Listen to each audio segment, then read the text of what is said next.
Welcome back to the channel. Welcome back to another Gaming News Weekly Live. It has been a minute. When was the last time I did a Gaming News Weekly? It's been a long time. It's been a while. And why is my stream bugging already? I swear, YouTube be killing me, bro. Why do they keep doing it? All the time, bro. Every time I do Gaming News Weekly, YouTube just want to be bad, bro.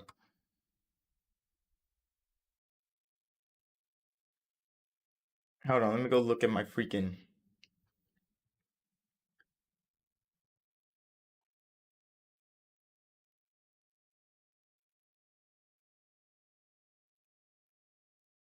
It's always doing this.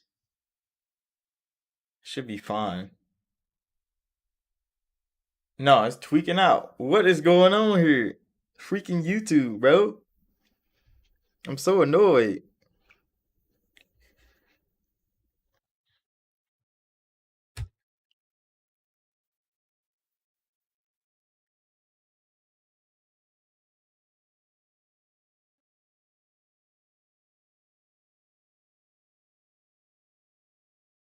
Yeah, I don't understand YouTube. Stop breaking my streams when I live stream, bro. This not it's not what was supposed to be happening right now. But it's Gaming News Weekly. We ain't been here in a while, bro. So thank y'all for coming. Make sure that like button, subscribe. I got the Avion water with me, so you know I'm ready to talk. If YouTube keep bugging, we might gonna have to do something different. But it seems to be working now, finally. Hopefully everything's good on y'all end. Because I'm getting mixed reviews right now. Holy crap, YouTube. Is YouTube down again? I swear, if YouTube is fucking down. I'm about to look real quick. What the hell?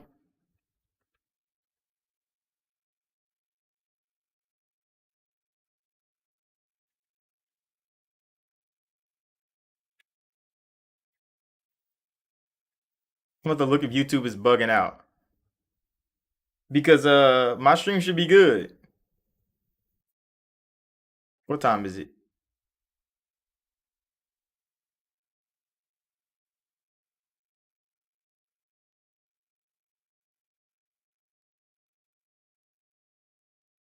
Yeah, the website's motherfucking tweaking, bro.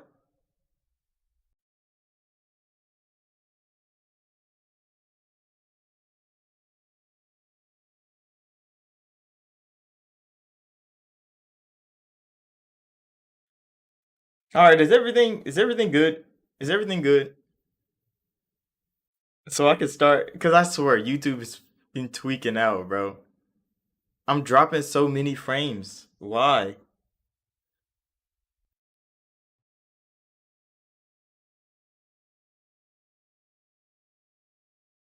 Because YouTube doesn't understand.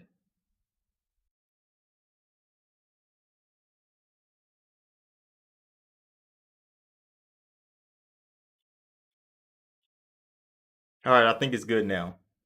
I think it's good now. Okay, we can start gaming this weekly. Because this shit is tweaking out. Okay.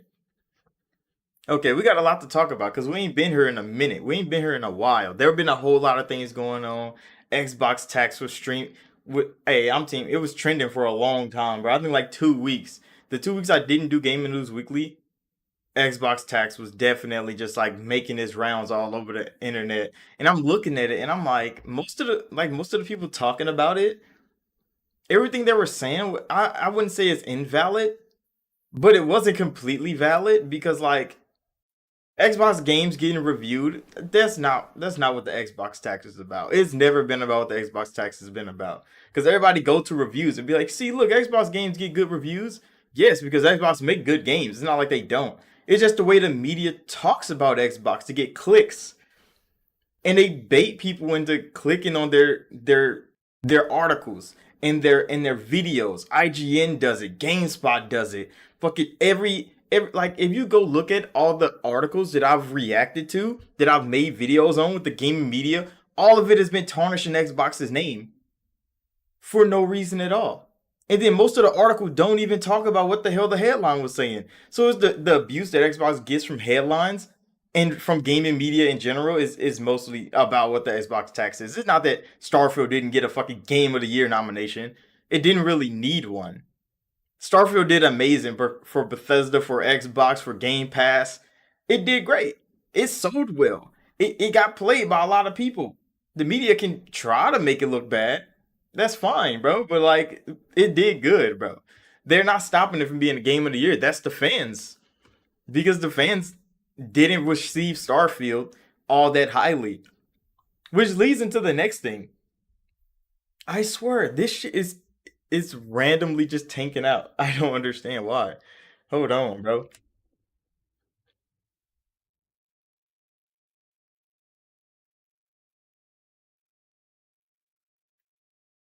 Okay, okay. Where did I leave off on? Because yeah, that leads into my next thing. Bethesda, bro. So Starfield came out. It was received well, kind of well. It depends on who you talk to. If they love Starfield or they hate Starfield for some reason like that or another. It's one of those games that like the consensus on Starfield isn't that concrete, because there are two sides of Starfield. There's games out that everybody, oh, this is an amazing game. Oh, it's a great game. And then you get the Starfield. Some people love it, some people hate it, and it gets these mixed reviews. So Bethesda, somebody at Bethesda, was responding to mixed reviews and responding to bad reviews on their own Steam, because they rated Starfield lower than Fallout 76, which is crazy. How Starfield has a lower review rating than Fallout 76 does. That says a whole lot about the people reviewing the game of Starfield, because it has lower rating than Fallout 76, which was notoriously a bad game. It was notoriously a bad game. Everybody knew it was a bad game. So somebody on at Bethesda, they're on Steam, they're looking at reviews and they're responding to some of them. And it's not like they're responding to every review. They're responding to the ones that are like suspect as hell. Because you would know people would be like, oh, Starfield's a boring game. And they play like 2 hours of it. Okay, you got bored the first 2 hours. You didn't play much of it. Okay, you were bored of the game. But there's people reviewing Starfield after 70, like 60, 70, 80 hours, and they're giving it a bad review saying, oh, Starfield's a horrible game. You shouldn't be playing it. It's boring as hell. It's empty. There's nothing to do. But they have 80 hours in the fucking game, and Bethesda respond to them like, bro, what the hell is wrong with you right now? There's no way you spend 80 hours in Starfield and then you tell everybody the game's bad. That's some crazy shit to do. And Bethesda was responding to people like that, saying like, "Oh, they were bored of the game, bro. You play 70 hours and you were bored. How are you bored for 70 hours in the game? That doesn't make fucking sense." And Bethesda responded to those people and was like, "Bro, what the hell is?" There was hella shit to do in the game. You did hella shit in the game. That's why you're 70 hours in and you make a review that the game's bad. It's like there's no way you survived that long. There's no way I can survive that long in a game. Y'all saw me playing God of War. I made what, 3 videos, 4 videos on that game, and I was out of there. Now I regret my purchase. I'm not leaving a review. I couldn't get a refund, bro. I was upset. I'm like, damn, I played too much of this fucking game because I tried to like it and I didn't. Dropped the fuck out of it, deleted it, paid full price for that game, didn't even like it. That's a terrible feeling right there. But there's no way I can play 90 hours of a game I don't like just to give it a review. No, if I play 3 hours of your game and it's fucking garbage, that's the review. I played 3 hours of that bitch and it's fucking garbage. How the hell do you need 80 hours to to write a Steam review? No, you can't even get a refund at that point. They only give you 2 hour, 3 hour refunds at max, bro. There's no way you play Starfield for 80 hours and you're gonna go leave a bad review saying that this game is just boring as hell, that you can't play it. There's nothing to do. The planets are empty. What the hell did you do for 80 hours? That's what the Bethesda people are trying to get a clue. They're on there asking people like, bro, like, what did you do in this game for 80 hours to leave this review like that? It seemed more like trolling than anything. And then my Bethesda owner, like, okay, like, you can not like the game, but why the hell are you trolling on here like this? You played it for 80 plus hours. Unless they literally just had the game running on their PC for 80 hours. just for the game to say that. There's no fucking way you play Starfield for 80 hours and you leave a bad review saying it's boring. Get the fuck out of here with that, bro. I would literally be in the comment section too. Like that's me. This is like me dropping a video on YouTube. I created it. Everybody watched the video all the way through. They watch. I make a 2 hour video. People watch it all the way through, and then tell me that it's boring. How the fuck did you sit there and watch me for 2 hours and you were bored the whole time? Go fucking entertain yourself. It's crazy, bro. It wouldn't make sense. And a lot of people don't understand why that doesn't make sense. It doesn't make sense to me either. So I know as a creator, and I think it was like the community manager or something. I don't even think it's actually a developer at Bethesda. I think it's a community person that works alongside the team, like a social media person that's responding to people actually. But like, who called me, bro? Somebody just called me. I don't know who that is, but I mean, I'm not answering. Why is my stream tanking again? I hate that it does this when I want to do Gaming News Weekly, bro. That is crazy. Hold on. Let me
All right, I'm back. What the fuck is going on with YouTube, bro? It's so strange right now. But yeah, back to what I was saying. There's no way. There's no possible way I can enjoy something for that many hours just to tell everybody else that I didn't like it. No, I can't be caught looking that dumb. Not on the internet. There's no way. But we got a whole lot of news today. I know y'all seen the title. PlayStation has been in a I don't know, they're in a pickle right now, bro. There's been so many bad things going on at Sony since Jim Ryan announced he was leaving next year, mid-year. There's been so much bad going on at PlayStation, like so much. I don't know what the hell is going on behind the scenes. I couldn't tell you. I know the stock is dropping. I'm kind of upset because I'm a stock guy. Y'all know that from back in the day. I'm a stock guy, bro. Sony need to not be taken like this. But they're going through a rough patch, and their fans are just I don't know. Some Sony fans are kind of noticing like Sony is really letting us down this year, and other ones are just they're just living in the hype. They're like, oh no, Sony's still the best no matter what, and it's like they haven't been doing anything good for the fans on the PlayStation side. They released the Portal, and I don't know what it is, but the Portal is a horrible piece of hardware. Like it's a real bad piece of hardware. And you see people talk about the Portal on the internet. One, there's people that already got stick drift on a Portal and they had it for a week. And Sony doesn't fix that shit for free. How you buy a Portal and a week later you got stick drift? And now you have to send a console back, but you have to pay Sony to fix your fucking console. That is crazy. For two, there's no downloading on there. There's no onboard storage. You literally can only cloud stream on this thing, and it's a horrible cloud streaming device. Come on down, bro. I seen so many videos. Some people are trying to like talk about how Sony built this to be so cheap and is worth the money. There's no way a $200 controller should be that trash. There's no way a $200 controller could be that trash. Sony already sells a trash $200 controller. Why the fuck would you want to buy another one? It's so crazy. And you see people there was like an IGN video where they was like misleading people saying that the fucking portal would work anywhere. No, it can't because they don't have a browser, so you can't get on public Wi-Fi's. So if you're walking around and you like go to like McDonald's or some shit, you're chilling, eating with your friends, you bring your portal, you can't fucking use it there.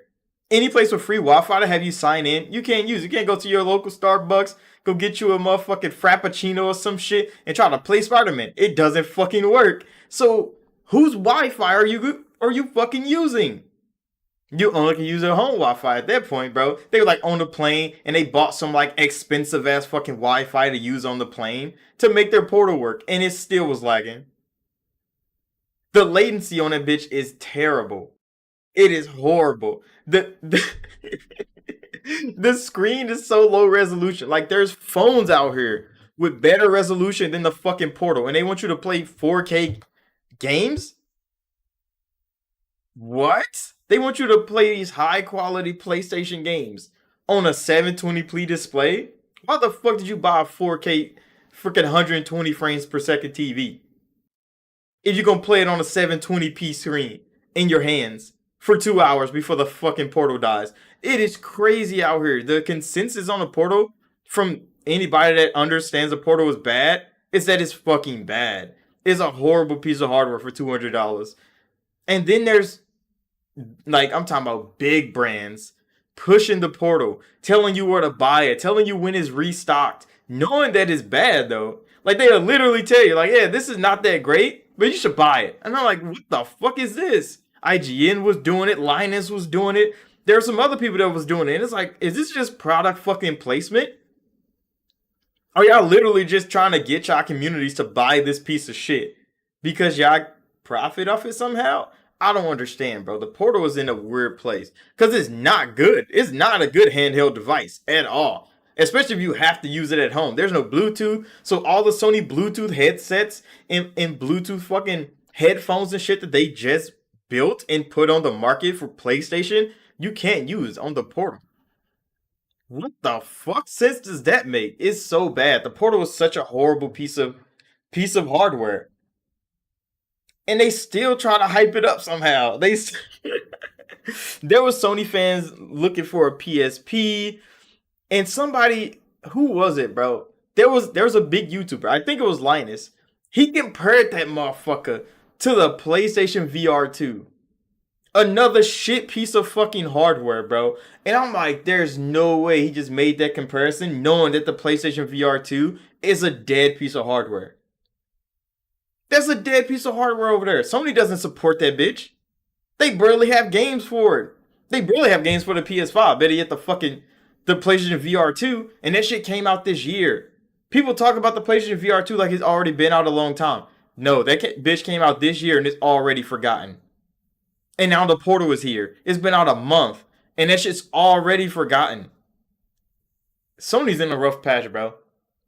Even more of a rough patch in the UK. So the UK fans, they've been pushing hard to sue Sony, and it's actually going to court this time. So let me give you some backstory. So they did some digging into Sony's terms of service, and they noticed that they've been forcing developers to pay them 35%, some shit like that, to even post on their store. So they have to charge more for people to buy their game for them to make a profit on it. So that's why a lot of indie games don't launch on PlayStation. That is why a lot of indie games don't launch on PlayStation, because PlayStation kind of forces people to either overprice their games, so then people would have to overpay for these games to get them on PlayStation, or Sony just takes more of their money when they do launch it on PlayStation. And that's a wild thing. They also learned that in the UK, Sony kind of raises the prices of games. So the price convergency thing from like US to Japan to all that, Sony kind of overprices their games in the UK, mostly because they dominate the UK market. They have full control of the UK market in console gaming. And Xbox is like, I'm talking about low on a totem pole when it comes to UK gaming. So everybody's buying Sony products over there, and they overcharging people, and they figured that out. So now they're suing Sony for all that money they've been spending on PlayStation Store. are they going to win? It's kind of hard to win against a platform holder, but the government's getting involved and they looking at it. They like, hey, bro, we might have to pull y'all card on this PlayStation. And I'm like, that's crazy. There's petitions out. There's whole boards you go sign up for to to get in on the money if you do get it, because Sony has to refund people a lot. There's like $7 billion at stake right now for PlayStation. And I'm like, that is crazy. There's a crazy thing to be going through at PlayStation, bro, because they don't have the money to fucking waste. They don't have the money to waste. They have remakes and remasters coming out because they don't have the money to waste. They need to make some money on something, and they're remastering The Last of Us so they can make something back, bro. They gotta make some money somewhere, and if they lose 7 billion in this lawsuit, it's only gonna hurt more. And not only that, but they had to send out an email to their PlayStation subscribers. I know a lot of people's like, oh, it's only PlayStation 4 because you can't do it on PS5. There's still a PlayStation platform that is supported. And if people that have a PlayStation 4 bought things from Discovery before they merged with like WB and Discovery are merging together, Sony is losing the license to Discovery to sell on their platform. So they're getting like, what is it, like 1,300 like different things like TV shows, movies, things like that are all getting removed from PlayStation. And it's getting removed from people's accounts. So if you bought that stuff on PlayStation, and you watch that stuff on PlayStation, you're losing your stuff on PlayStation. And Sony couldn't do anything about it. They're like, well, Discovery's removing all their content off our platform. We're sorry. And Sony's like, yeah, we're not giving y'all refunds though. So everything you bought on PlayStation digitally that was from Discovery is all getting snatched away. And Sony could do nothing but send an email to their fans like, hey, bro, you're losing your stuff. We're sorry, but I hope you buy more stuff. It's crazy out here. And I'm like, PlayStation, come on now. You got to do better than this. But I mean, if their fans don't demand better, you can't really tell them to do better. Because their fans don't want them to do better. They want them to keep being PlayStation. So they're losing all the Discovery license stuff. That's wild. I mean, I don't think Xbox has any Discovery stuff on there. That's probably why. Because they probably didn't want the shiesty license. They could have be going through this too. It's just probably not as big a news because 1,300 things, TV shows, movies, all that content is being removed from PlayStation in January, I think, like in the end of December. And everybody that bought some of that is getting removed, bro. It's getting removed. You know how many like random things I have on Xbox, like media wise? Because Xbox gives out a lot of free media. I don't know why. I have movies, I have like TV shows, I have anime, and they just give them to you for free. And I'm like, what the fuck do I do with all this shit? I don't need it. I'm an old fashioned anime watcher, bro. I don't need Microsoft. But yeah, that's one of those things that like Sony's losing all that shit, and the people that bought it, even if you bought one or two things, bro, you're still affected. You're losing your digital content that you literally paid money for. And if I lost some free content, I'm like, damn, that's crazy. And a lot of people try to spin that back on Xbox.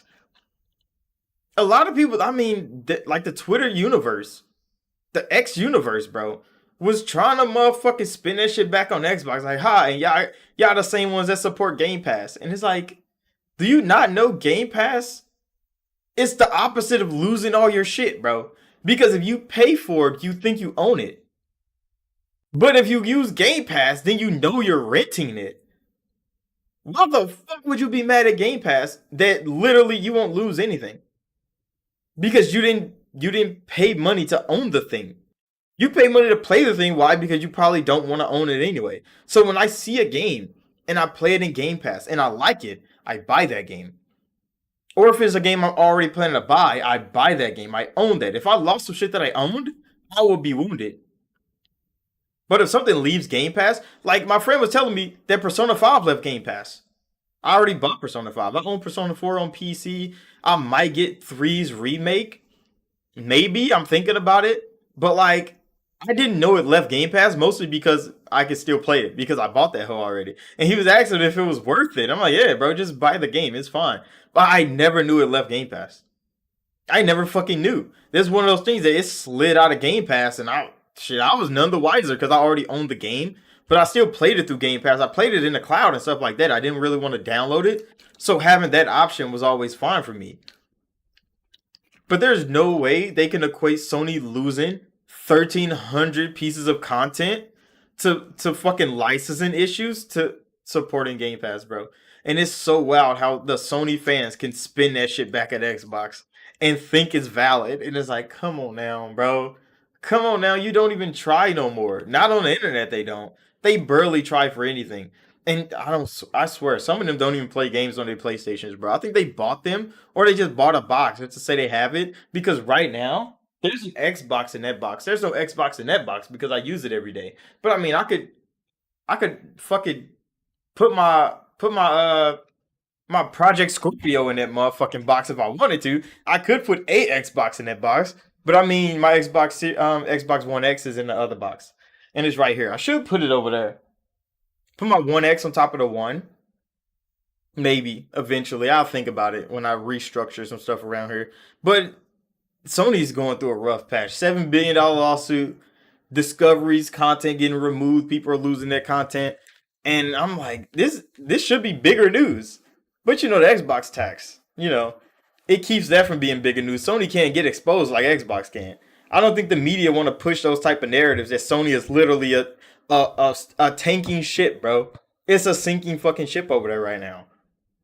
We don't know who's going to be in charge next. We don't know what the hell is going on. Their games layout is crazy. They don't have anything lined up except fucking Final Fantasy VII Part 2. And I'm like, Sony, bro, get it together. We need Xbox to keep working hard. Because the only reason Xbox is doing so well is because they got shit on by PlayStation. If Xbox just starts winning, then it might become a cycle. They might go down a fucking wrong hole again. And we don't want that shit. We want Xbox to keep doing good. So Sony has to keep doing good for Xbox to keep wanting to do better. Which leads us into some Xbox topics because since Sony has nothing going on but bad news, there's nothing else we could really say about PlayStation. But Xbox has been doing great, even though they get bad publicity all the fucking time. So we can start with the elephant in the room. The chief financial officer of Xbox, he was at a little, what do you call it, bro? He was at like a little like panel event, and they were asking him questions, and he was like, "Yeah, we trying to get Xbox to be everywhere they could possibly put Xbox." He said that includes PlayStation and Nintendo, and people ran with that like hot fire. People fucking ran with it so fast, saying Xbox is going third party. Xbox is out of the console race. I'm like, come on now, bro. Do y'all not know Xbox has been doing this since the Xbox One generation, bro? He didn't say anything contradictory to what is going on right now. Xbox wants to put their games in front of as many people as possible. PlayStation has Xbox games on there. The Quake remasters are on PlayStation. Minecraft is on PlayStation. What the hell are y'all talking about? Elder Scrolls Online, Call of Duty, those things are on PlayStation. Those are Xbox games. People just completely blinded to the fact that they already do that. He was mentioning like Game Pass on PlayStation and Nintendo. And that was a plan for Xbox back in the day when they didn't have anything else going for them. When Phil first made Game Pass, he tried to get it on Nintendo. And they were going to make like a smaller version of Game Pass, kind of how Game Pass Core is for Xbox right now. He wanted to make like a select build of Game Pass and put it on Nintendo, but they said no because they don't want Xbox undermining their store with Microsoft's. The same thing with PlayStation. So it's a good money play for Xbox, especially when they didn't have their platform flourishing how they wanted it to. They were just going to uproot Sony's fans and uproot Nintendo's fans by getting them to subscribe to Game Pass. And then they were just going to pull them away from them by only giving them a select few games in Game Pass. They subscribe to that. It's good and all because Core is cool, but they want you to have Core, to use Core, and to be like, I can get more if I just subscribe to Game Pass Ultimate. That was the plan. It didn't work out that way. But when the CFO was talking about that, that was the plan at one point. And then Phil had to come in. He's at like a gaming thing.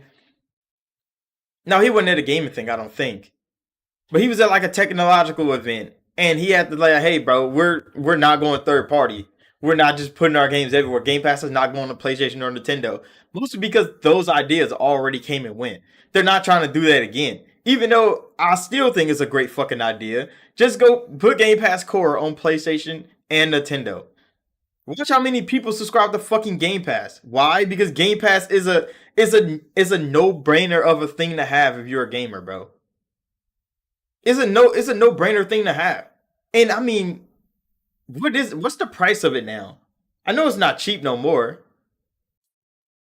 Well, I guess it's only a little bit more expensive than it used to be. I forget how much it costs right now. But the fact that you can get so many things day one of Game Pass, all of Xbox is coming to Game Pass day one. Everything Xbox, and they have more. Even backwards compatibility Xbox things come to Game Pass, and then you get third party people like Atlas, like motherfucking Square Enix, all kinds of third party developers coming in and dropping their games day one as well. You get shadow drops from big games like Remnant 2 out of fucking nowhere. Just adding it to that, you have Sega dropping the Yakuza games in Game Pass day one, and you're how do you not want to be a part of that? It was good, Cool Breeze. I know the stream has been acting up the whole time I've been streaming, so if it's kind of bugging, just let me know because it's been messing up all fucking stream, and it's still kind of tweaking out right now. So I'm just trying to get the content out there, and then we could probably go do something else because streaming today seems to be a problem. I've lost 9% of my stream to tanking. It's telling me right here 10,000 frames have dropped since I've started. That's crazy, bro. Because I mean, there's nothing I can do about it. YouTube is just bugging right now. I really can't stop anything. But hey, I could try to get the content out there because it says I have excellent connection. So it's definitely on YouTube side that's bugging out. I just can't tell you what it is. I can't tell you what it is. You say you can't wait till Xbox go third party. I mean, they already kind of third party, and that's what I was getting at. Cause Xbox already drops games on different platforms. They drop Minecraft everywhere. They're definitely dropping Call of Duty everywhere. Those are third party things to do. Microsoft knows that, but Microsoft isn't dropping everything third party. And that's what feels like we're not going full third party, bro. Game Pass is not going there, but I do want them to do that. Because how many casual fans will get snatched up by Game Pass? If it came to Nintendo, if it came to PlayStation. Yeah, they always they just read the headlines. So if IGN posts like, oh, Xbox CFO said they're going third party, that's exactly what they're running with. They're not going to read the article. They're not going to do research. They're just going to look at IGN, post some random off the wall shit about Xbox, and they use that as their source. That's all they do every time. That's why the Xbox tax exists. Because that's exactly what it is. They always mismanage the news of Xbox. They pull single phrases out of whole interviews and use that shit against Xbox for weeks. For weeks. And then have everybody running with this narrative. Xbox is going third party. Come on now, bro. Come on now. And the CFO was talking about the plans Xbox had before they got successful, nigga. But for some reason, people don't understand it. Maybe because they wasn't here at the beginning. They wasn't here when Xbox Game Pass was first being created. And they tried to get that shit on Nintendo. They tried to get that shit on PlayStation. Because they didn't have people buying Xboxes. But now that people are buying Xboxes, people are on Game Pass. They have 30 million people plus on Game Pass. Come on now. They're making so much money on Game Pass. That it's like, they can come to us now. They have big games dropping on Game Pass every other month, bro. It is crazy the content that they have streaming into Game Pass. Even on PC, even Core is getting new Game Pass drops. Which I didn't think Core got new drops. But they're adding more things to Game Pass Core. And I'm like, oh, they're really like Microsoft is really putting a good hand on this. Who did they put in charge of Game Pass right now? Who's in charge of Game Pass right now? Because I just remembered. Like I didn't just remember because I kinda wasn't thinking about this originally. You say you wouldn't mind if I had Xbox linked up with Nintendo? They should definitely get more indie developers more shine. Xbox tries real hard. I don't know if every indie developer gets everything they need to be successful, but Xbox does try to reach a hand out to the smaller guys and be like, "Hey, bro, we can get you a little something." Of course, they want things in return. It's not like they don't. So a lot of people be out of it because they're like, "Hey, bro, I don't want to owe allegiance to Xbox and nothing like that." But I mean, they're just helping you out.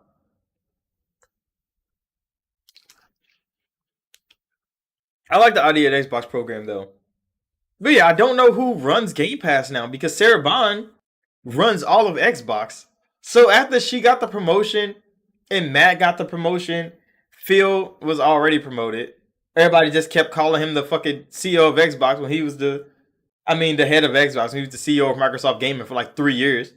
They kept disrespecting Phil's name on every article around. Now they can't because the head of Xbox is Sarah Bond. So now if they say head of Xbox Phil Spencer again, you can discredit them instantly. If you ever see head of Xbox Phil Spencer on anybody's article after Sarah Bond became head of Xbox, discredit the fuck out of them. Because now they're just being disrespectful, bro. They just disrespect the fuck out of the Xbox chain of command. But yeah, since Sarah Bond take over all of Xbox, who the hell runs the Game Pass division? Because remember, Sarah Bond is the reason Game Pass was fucking booming, bro. I give her all the credit in the world. She got us some release dates, nigga. She got us day one in Game Pass drops. Every month had a whole catalog of games coming to the platform. Somebody has been doing a good job keeping her work fine and dandy. Because I mean, this December drop is gonna be crazy as well. Some returning games, some new games. But who's in control of that now? We need to figure that out because hey, they're prime time. Now we just need Matt to fucking get us some release dates for first party games. Yeah, because it used to be Sarah Bond, but when she got promoted, I didn't even think about that. Like, who the hell takes over the Game Pass reins? Because they got to be good too. There've been so many games that I've been seeing trailers for, and I forgot they were coming to Game Pass because they got delayed out. So Flintlock just had a trailer. That's coming to Game Pass. I completely forgot about Flintlock. I was hyped when I first seen that game. Then I just seen the trailer this morning for the new trailer that came out, and I'm like, damn, Flintlock is still coming, bro. And it's still coming to Game Pass. Day one, it's still coming to Game Pass. I seen Stalker's fucking story trailer came out. Did y'all see, bro? I don't know. My stream is kind of bugging, so I'm not even upset. But like, I saw Stalker's fucking story trailer. And that shit was so fucking good. I do want to make a reaction video to it. Because I think I seen it like hella late. I saw it yesterday. I don't know if it dropped yesterday or not. But Stalker 2's story trailer came out. I'm going to make a reaction video to it. And I talk about some pieces on it. But that shit's looking good, bro. It's looking so good. And it's coming to Game Pass. And they didn't show off like the cryptic monster stuff this time. They just show like the human to human interactions and like the psychological aspect of the game. And I'm like, I need to play Stalker 2, bro. I think pre-orders alive as well. There's so many games. Freaking Dragon's Dogma 2 had their little showcase. That shit was pristine. Dragon's Dogma 2 looked so good. I mean, it didn't look good visually because it's not a visually pleasing game. It's never been like a graphical showcase or anything of the like. But it looks so good gameplay wise. It looked phenomenal. Fucking story wise, it looked just as convoluted as the first one. There's gonna be a whole lot of things that tie into each other that you won't know about until you play more into the game. And then it's in an alternate dimension. That shit took me out, bro. Because when they showed the other Dragon Forged, they showed him sitting in the cave, and I'm like, Dragon Forge, what is he doing here? Then they said it's in an alternate dimension. I'm like, so this is an alternate timeline from the original. So what the hell is going on in this one?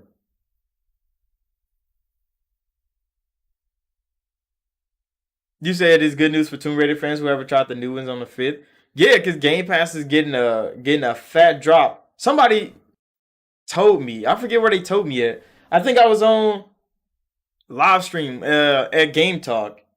I need to share that the Game Talk live streams that I be doing. So when I don't do gaming news weekly, sometimes I be doing a podcast live stream with Tay and like his special guests and stuff like that. I need to start advertising that stuff so y'all can just come over there and see when we're live. It's usually kind of random, sporadic, but I mean the live streams are pretty good. I be there talking my talk, gaming news, how I always do. We got some good topics going. But yeah, I think on that podcast they were telling me that Embracer is dropping a lot of content in Game Pass. And I'm like, most of those games are owned by Embracer. I forgot. I completely forgot about that. That a lot of the Game Pass drops that they just showed, like the little panel, are coming from Embracer. And I'm like, I don't like Embracer that much, but they do have a lot of IPs, a lot of games coming to Game Pass. And I'm like, you said it's just good news for a good number of Halo Infinite has. Oh yeah, because Halo's been doing so well as of lately. Because like season 5 came, everybody's loving that shit. The numbers are rising so fast, and then it was like, look, Halo, Halo has more players than fucking Destiny 2. I'm like, that's crazy. Mostly because Destiny 2 is kind of fucking up. Everybody know Destiny 2 is kind of just running itself into the ground right now. And they got thousands of employees over there working on it. So we know Destiny 2 is having a rough patch. Halo is having a good patch right now. So this is all good news. Oh yeah, Cyberpunk. I heard about that. I heard about that. It was like embedded in some news about The Witcher 4 because The Witcher 4 is being worked on by CD Projekt. And I was kind of disappointed when I heard that because I'm like, why y'all need to make more Witcher games? Y'all could do something else, but I mean they going back to the bread and butter of CD Project. So I mean I guess that'd be all right. And it's gonna be on UE5, so it might be kind of different from normal Witcher games. But yeah, CD Projekt is making another update for Cyberpunk 2077, and they're putting like the subway. They're gonna let you ride the train, just like in the anime. And I'm like, why? Like, see, when it comes to like updates for games, I'm not opposed to them. But like when I think about that, I'm like, you're making the train be usable. Why? Like who? Like why did you get this idea? Like, hey, bro, let's make the metro work. Like, why would you want to patch that in?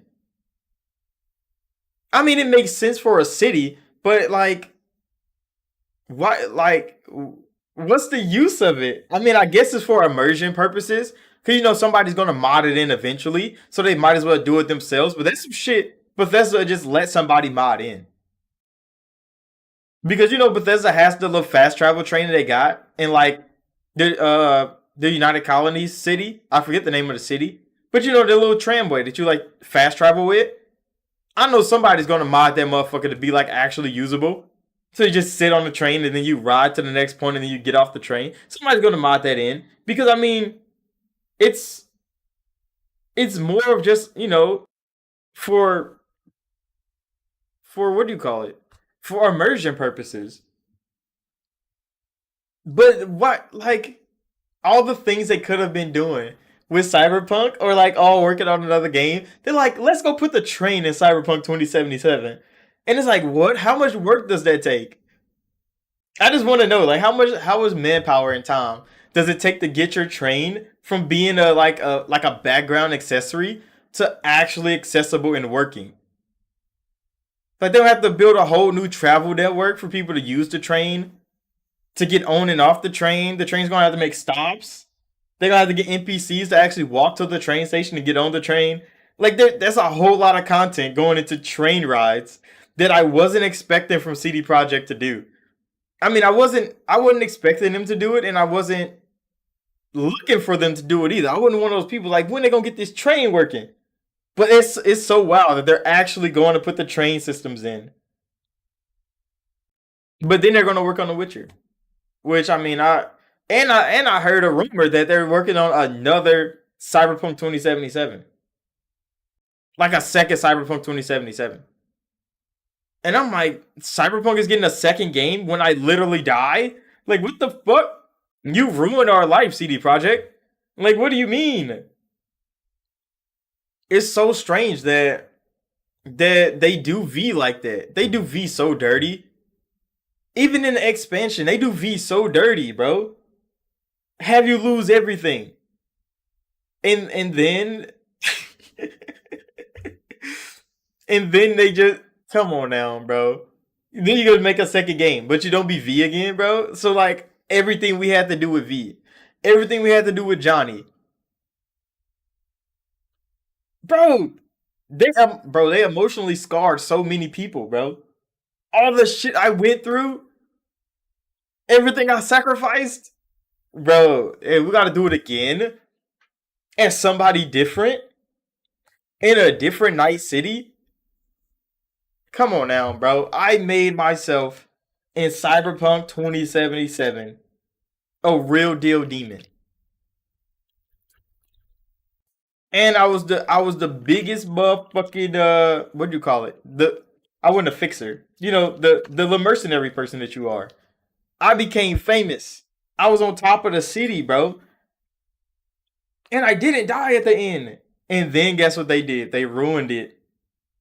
They bring out DLC and they ruined my life, bro. They took away my girl. They took away years of my life. That's just crazy. CD Projekt's a demon for that storyline, bro. Completely ruined everybody's life. V's life is over.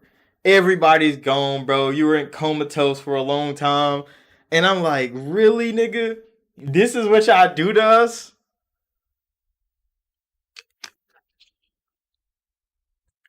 But I mean, the second game is probably gonna be just as fire. So I'm not mad at it. And this time I know the second game not gonna come out badly broken and battered. So it's probably gonna be game of the year when it drops the next time. The next Cyberpunk is definitely gonna be game of the year. And it's definitely gonna be worth the buy again the second time around. It's gonna be great. I'm looking forward to it. The next Witcher game, I'm not.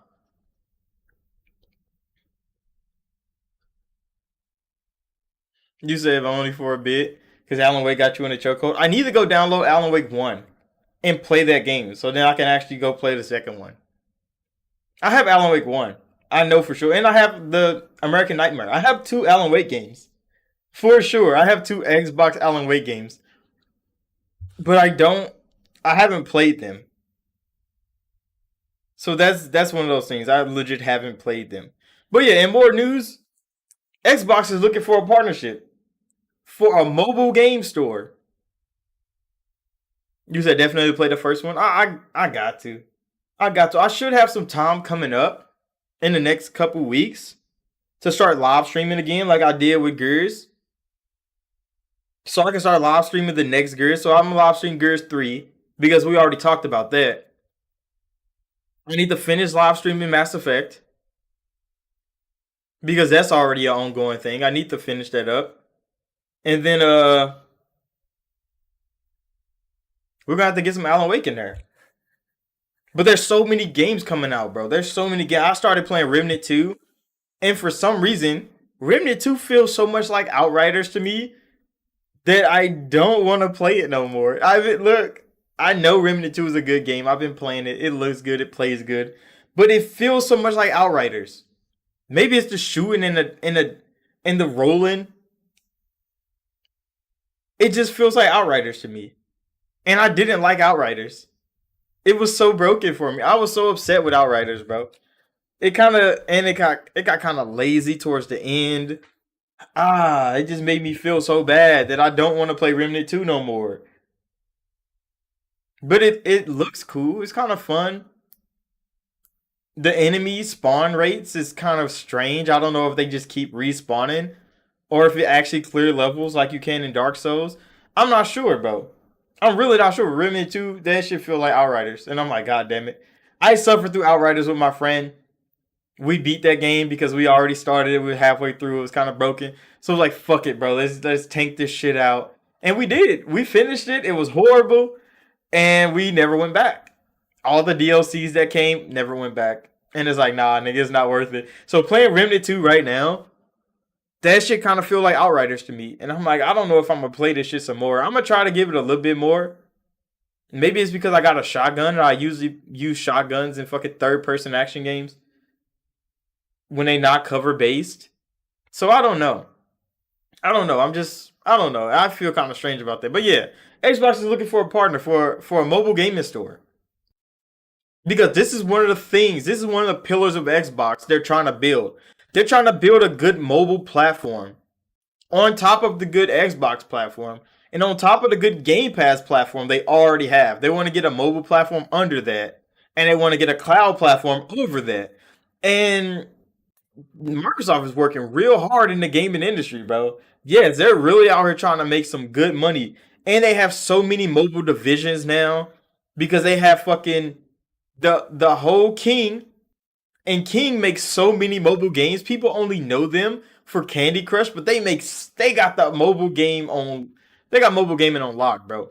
It was them and Zynga. Them and Zynga got mobile gaming on fucking lock. Zynga makes a lot of mobile gaming. They got a lot of like what do you call it? They have a lot of gambling mobile games. Zynga has a lot of gambling mobile games like blackjack, like poker. Zynga makes a lot of that. But Candy Crush makes a lot of like matching games. They make a lot of puzzle games on mobile. And King is real fucking good at getting you to play their mobile games. They are real good at it. You get in one of King's mobile games and some people can't leave. You get kind of like addicted to the ability to just play a King mobile game because they shut you out. So the thing King does is they force you to not play the game. So then you want to play the game more. And I'm like, that is a smart strategy, King. Because if you give somebody 3 lives a day, that means you could play this game as long as you don't lose 3 times. So either you get people to buy infinite lives so they can lose as much as they can, or you get them to buy things to help them win all the time so they don't lose any lives and they can play longer. King is a brilliant mastermind of a game development company, bro. You said that's why you clown people for talking about the mobile division of Xbox. Microsoft got a beastly mobile division, bro. And if they get a good partner to build a store, because they already have the Game Pass app, they already have the Xbox app, but they can't really sell things through those. But they can get a good app or a good app store because you know you can download the Google Play Store. If they could get people to download a Microsoft store or an Xbox gaming store on phones, it's a wrap, bro.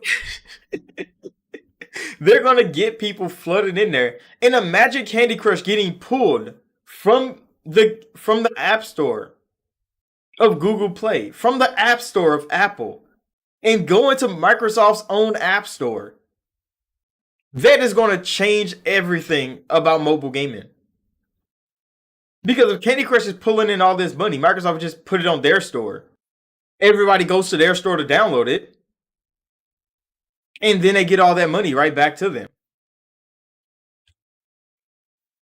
You say you're driving, so you're gonna be in the background. Hey, what's up, Doc? I've been seeing your reviews on that one handheld, the one new handheld that came out. You got to do one on the Portal. Hey, I can't wait for Doc's review on the Portal, bro. Because I've been seeing so many big YouTubers lie about the Portal.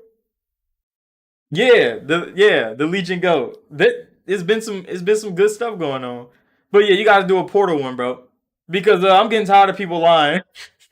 We need real raw footage of the Portal, bro. Because all these big tech YouTubers are just doing product placement on us, and nobody's really telling the truth. So yeah, we gonna need that real data out.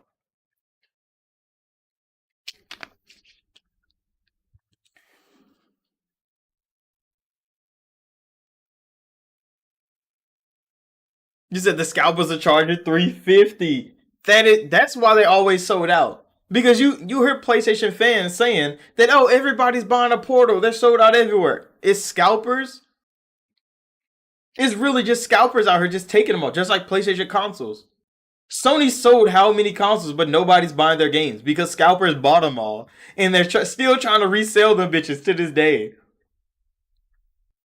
That is crazy. That's why the PlayStation Portal is always out of stock. But you would never hear that from IGN or GameSpot.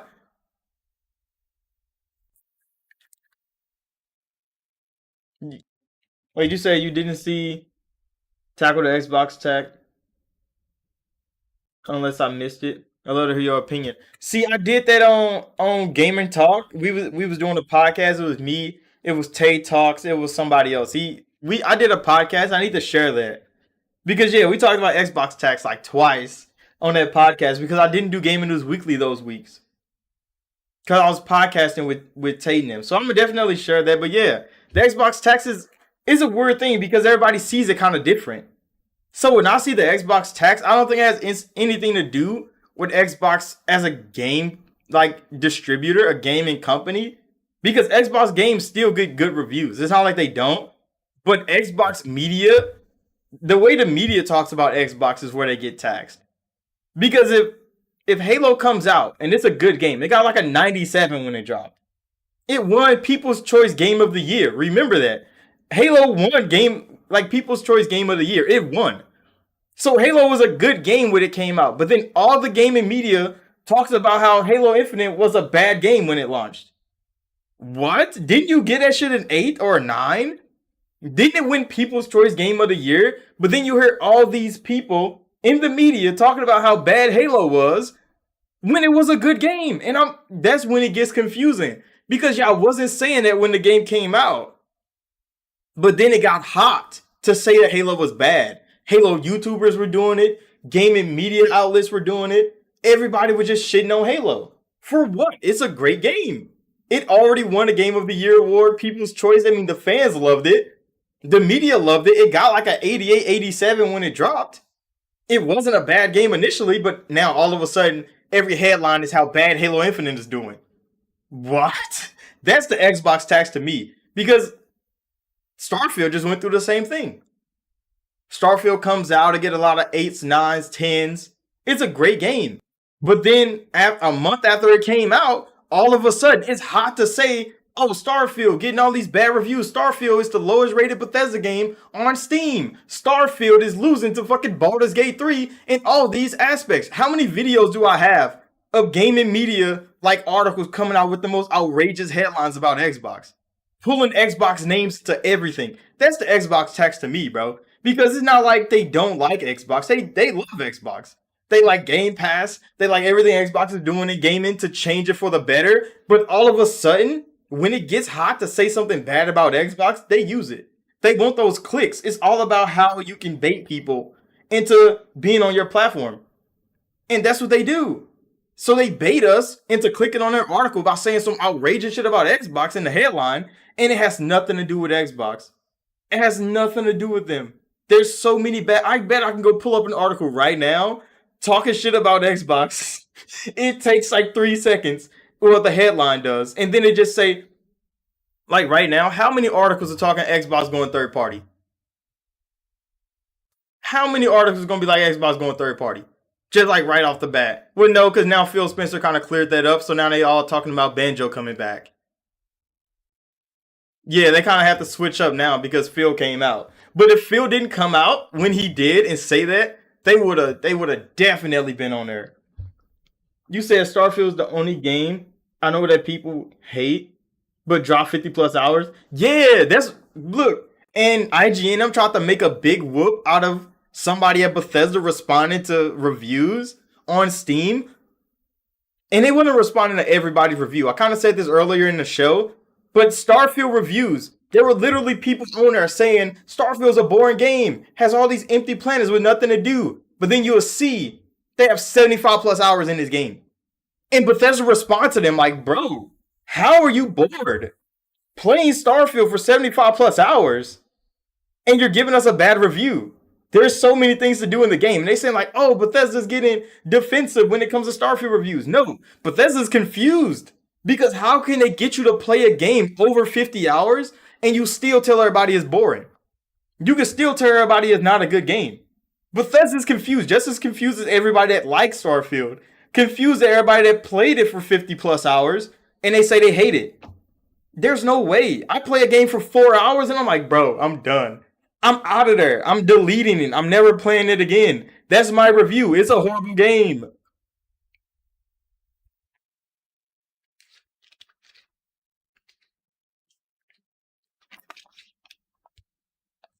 You say you gotta keep it real. Oh, wait, legit, you drop Street Fighter? I think about it from time to time, but other games have my attention at the moment. I mean, Street Fighter was fun. Like it was because Street Fighter was new. They were trying something new. So I went into Street Fighter and I'm like, I mean, it was a fun little experiment. You could walk around just beat up anybody on the street. It's fun for the moment, but then you kind of like fall back. Why? Because Street Fighter has always been a basic type of fighting game. If you're not a real competitive fighter, you don't get much out of Street Fighter. That's why Mortal Kombat did better. Because Mortal Kombat, you can casually play Mortal Kombat. Oh, Starfield. I mean, Starfield's the same way. Like, if you don't like parts of Starfield, yeah, you would drop out of that hole. But there's no way you're gonna play that shit for 50 hours and then just say the game's bad.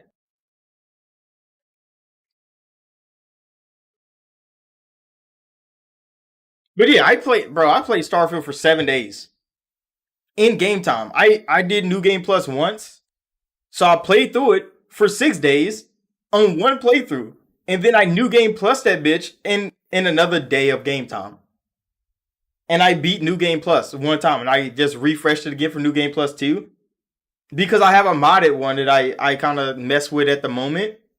But yeah, like once I play Starfield for fucking 7 in-game days, I can drop that bitch and go play something else. I've been playing War Tales ever since. I've been jumping in and out of the other games. I've been streaming Gears of War. We finished that on hardcore. It was fun. It was amazing. So like there's always a chance to play something different. You don't need to be stuck in Starfield for 3 fucking months. For some reason, gaming media talked about Starfield's declining numbers like it wasn't a single player story game. It's so wild how they did that. They were like, oh, people are not playing Starfield no more. And it's like, yes, because they're done with the game, bro. If it took them 3 months to get done with this game, that is better than a lot of fucking games that came out this year that people got finished with in 2 days. They get 15 hours of playtime. Like, yep, we're done. The game's over. But yeah, that's like the Xbox tax is one of those things that like, and for Destin weak ass to come out and say the Xbox tag doesn't exist, bro. You literally work for a gaming outlet that does this on a daily. You literally work for them. Of course, you're gonna say the Xbox tax doesn't exist. Destin does it himself. Look at some of Destin's fucking thumbnails. Look at some of Destin's fucking titles of his videos. He be Xbox taxing hard as hell too. Why? Because it get people to click. It get PlayStation fanboys to click because they want to talk shit in the comment section. Like, yeah, you're right. Destin, Xbox is garbage. And it get people that like Xbox to click because they be like, bro, you're talking bullshit right now. What are you on? They get the most engagement with the Xbox tax. But yeah, hey, that's the shoe Xbox has to wear until Sony taxes themselves out of the market. You say Xbox tax. What the fuck is next? I don't know. I mean, Xbox is still doing great even with the Xbox tax because even the gaming media knows it's some bullshit. Like they use it as a tactic. It's like clickbait. That's exactly what it is. It is just the new gaming version of clickbait. Let's put some garbage shit about Xbox in here. PlayStation zealots, Xbox zealots, and just gamers in general are going to click on it, and they get their engagement. They run that shit up. That's how it goes.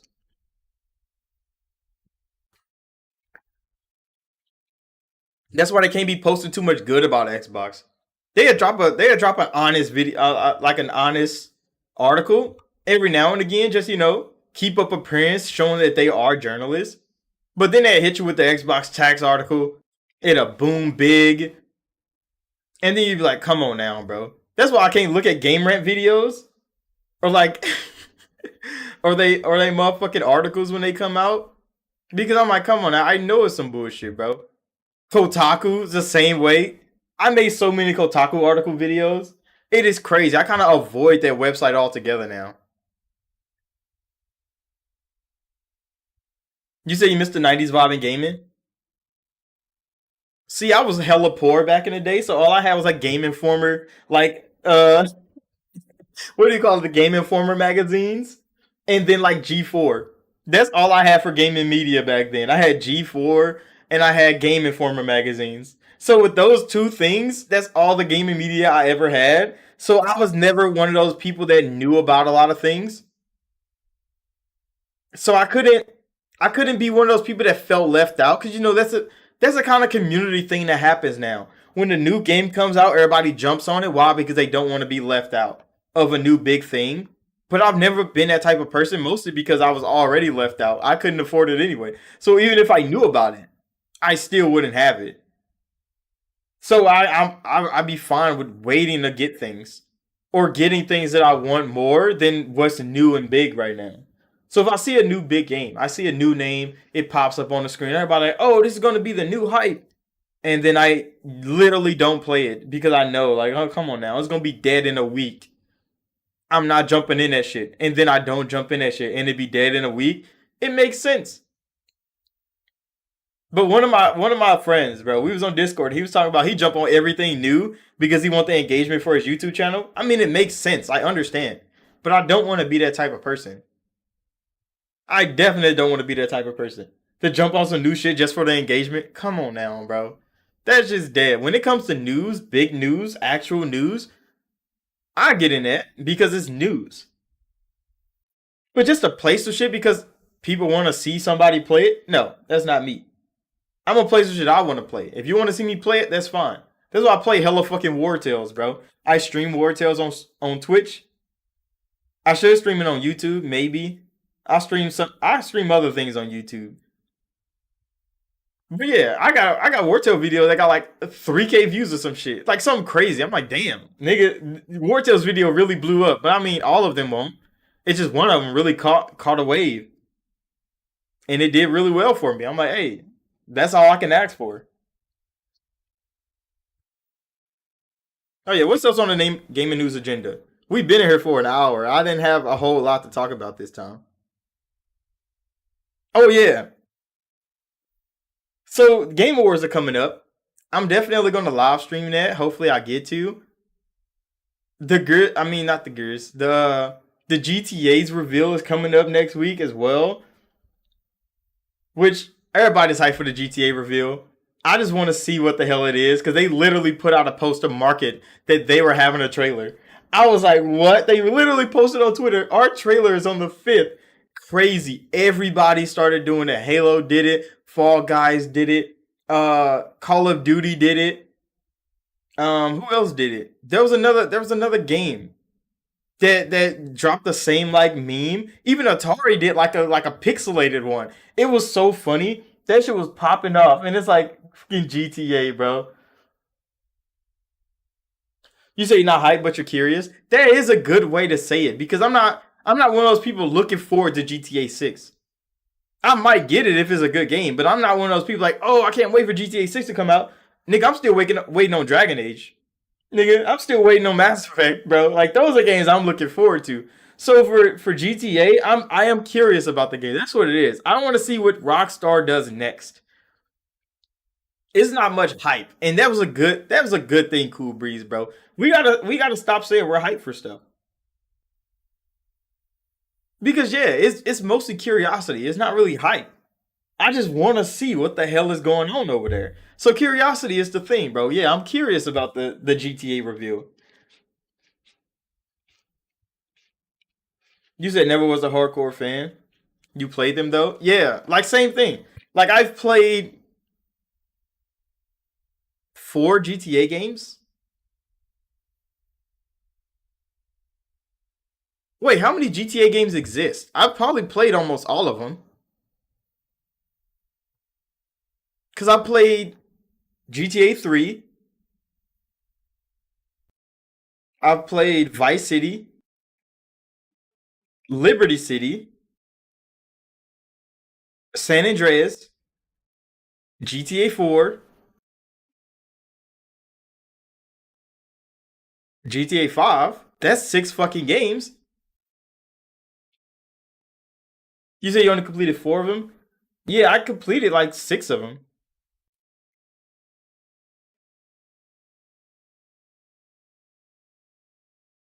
You say you missed the whole Starfield rant? It's all right. The Starfield rant, it's it's one of those things. You said you'll watch it back. All right. Cause yeah, it's one of those things. Starfield's a is a crazy realm of confusion. But yeah, the GTA reveal, yeah, I'm more curious and hyped. Because I played GTA 5. It was great back in 2013. I played it on a 360. This is how crazy GTA 5 has been. I finished GTA 5 on 360 way before I got an Xbox One. So if I finish it on 360, bro, it's like most of the story I don't remember.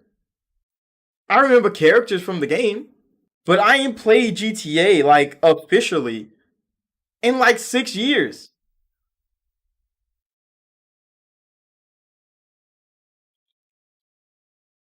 You said what you think about the Xbox third party thing?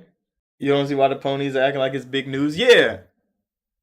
See, the Xbox third party thing was all a, what do you call it? You said Xbox already published their games everywhere. Real talk, I'm more geeked about Silk Song and Metro Prime 4. Bro, what happened to Silk Song, bro? What happened to Hollow Knight? It just disappeared off the face of the earth. Hollow Knight really just disappeared, bro.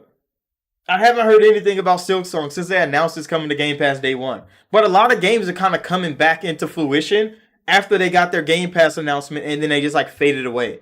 Because it's the same thing that happening with Flintlock and stuff like that. Like they're finally coming back to show that hey, our game is still here and it's still coming. But you said the Xbox third party thing, yeah, Xbox already drops games third party esque because you know they still drop live service games on other platforms. So everybody's like, oh, Xbox going third party. You say any more Hellblade 2 news? You low key worried?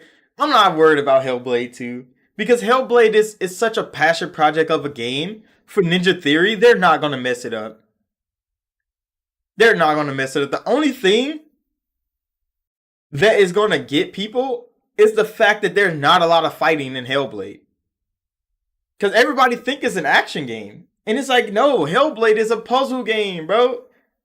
It's a literal puzzle game. It does have some fighting in it. But Hellblade is a puzzle game through and through. So if people remember that when Hellblade 2 comes out, it should be fine. But a lot of people are trying to discard that. Now that they have Xbox funding, they can completely change how Senua is. It doesn't make a lot of sense. Because Hellblade should be a Senua story. Her struggling with her mental, mental barriers, bro. She's broken. Yeah, more of a cinematic experience. Yeah, it's not one of those games that you run around and slice things up. Like it's literally a puzzle game. Like you solve puzzles and shit the whole first game. So the second game, I'm expecting more of the same. But a lot of people have a different take on what they think Hellblade 2 is gonna be. Mostly because it looks phenomenal.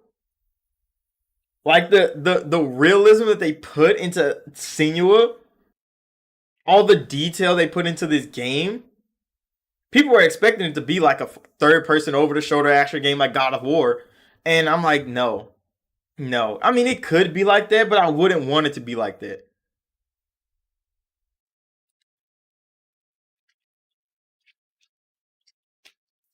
You said Hellblade 1 was so amazing, you have no idea what it's about.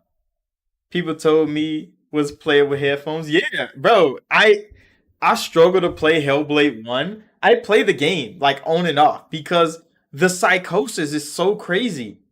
The way they mimic the the voices you can hear, the different people trying to like invoke their will on your reality is crazy, bro. And it was like the first game was a campaign project. It's like build awareness of psychosis and it's actually a thing that people go through. And it was more of an awareness thing than an actual like big budget blockbuster game. and they built it and they wanted Sony to publish the game. And Sony was like, "Yeah, fine, Ninja Theory, bro, go do y'all thing." And then Microsoft got it, and they're like, "Hey, y'all actually do good work. Why don't y'all come work for us?" And that's kind of what it is. So I don't think Xbox should change Hellblade.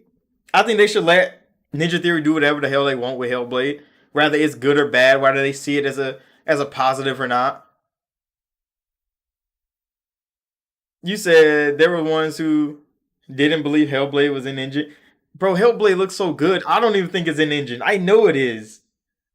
But did you see the Unreal showcase where they had like the actor, the actor for Senua? She was talking to the camera like in her mocap suit, and then they cut to her in game, and it was the same fucking woman. I made a video on it. I'm like, that shit is crazy. How good it looks because they cut to her in game to give game monologue, and it still looked like it was the real person. I'm like, come on now, bro. Ninja Theory is doing so well. It's just they're making this game so extravagant that is like, why is it taking so long? And I understand. It's because did you see the clothing lady? She's making the clothes for Senua out of actual material, so they can scan that actual material into the game. Hellblade is going to cost them a lot of fucking money. You know, Microsoft is looking at the budget for Hellblade and is like, why did we agree to this? And Phil was like, because they look so happy. Because they look so happy when they ask for the money that it's like, okay, we gonna give y'all everything y'all want, bro. It's like having a little baby and they keep asking you for Starburst, bro. It's like, how can you say no? They're just patiently waiting for you to get them another Starburst. Here you go, kid. You know it's not good for them. They gotta go to bed in an hour. And you're like, fuck it, we'll deal with it later. That's exactly what I think Hellblade is going through right now. That they come to Microsoft like, hey, we need like a couple million more dollars because we want to make this set. And they're like, all right, here you go. Just go have fun.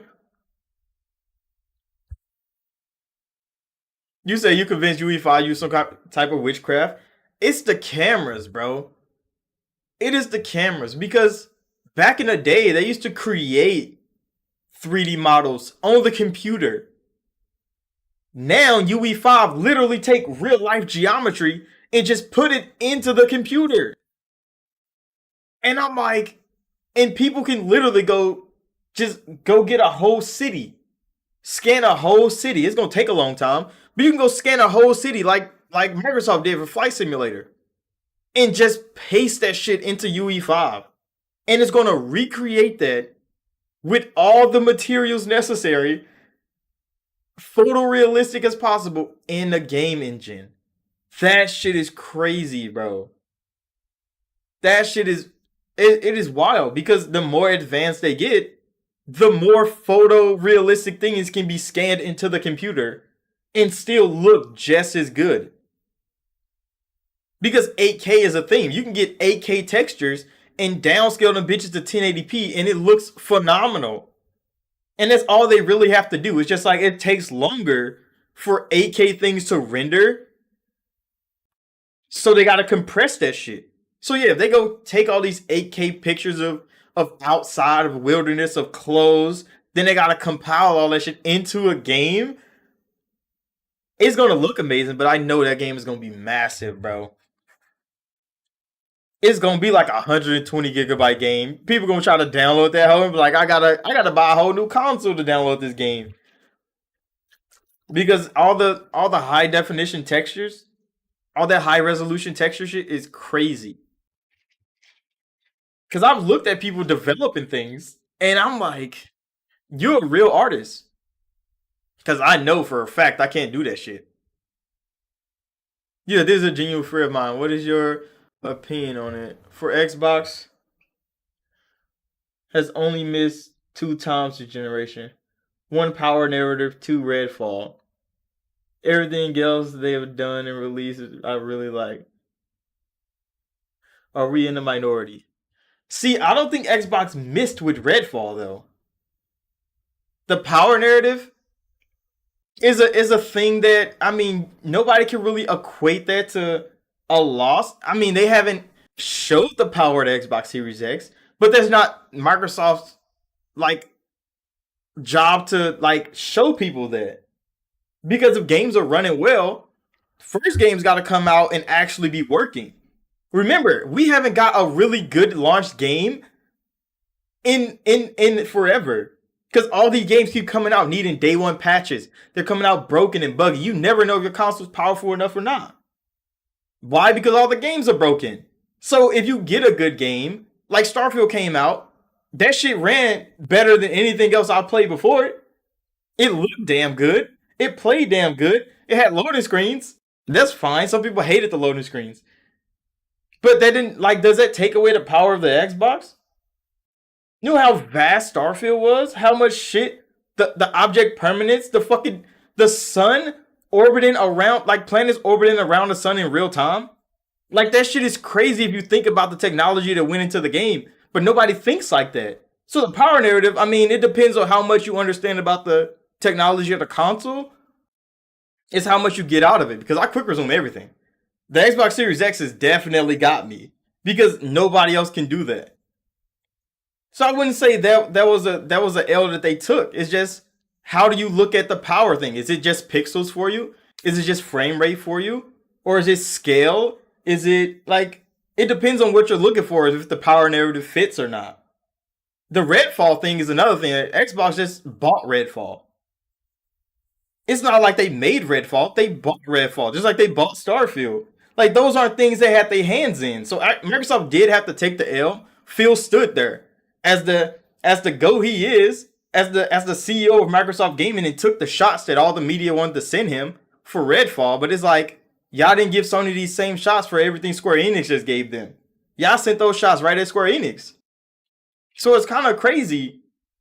But Microsoft did take those shots. But what happened with Forspoken? Sony didn't get no shots for that. Square Enix did. Square Enix, you released a horrible game for PlayStation. That's kind of wild, bro.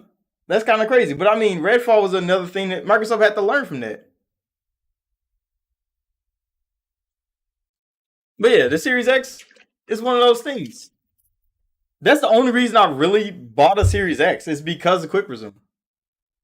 It's because of Quick Resume. Because I like third party games more than first party ones.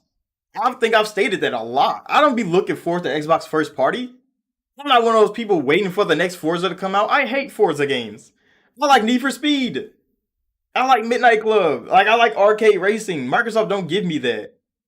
And they got Obsidian now, so that's some people I do look forward to their content. But I'm a Bethesda lover. Nigga, EA has me in a bind, bro, in a chokehold. And EA and Microsoft has a good relationship. They had EA Play on console. Sony never had it. Of course I'm getting an Xbox, bro. I'm playing all the EA games all the time, bro. I got the bitches backwards compatible. I can play the shit whenever I want. Then I got Bethesda, another studio I enjoy. Now they're first party. They kind of like wrote me in as a consumer because they have the things I like. And then the Xbox had Quick Resume. And once I used it once, I haven't not used Quick Resume ever since. Every game that I'm playing right now is in Quick Resume. I can literally go to any game I want to play right now, click on that game, and it's going to launch instantly, exactly where I stopped playing it.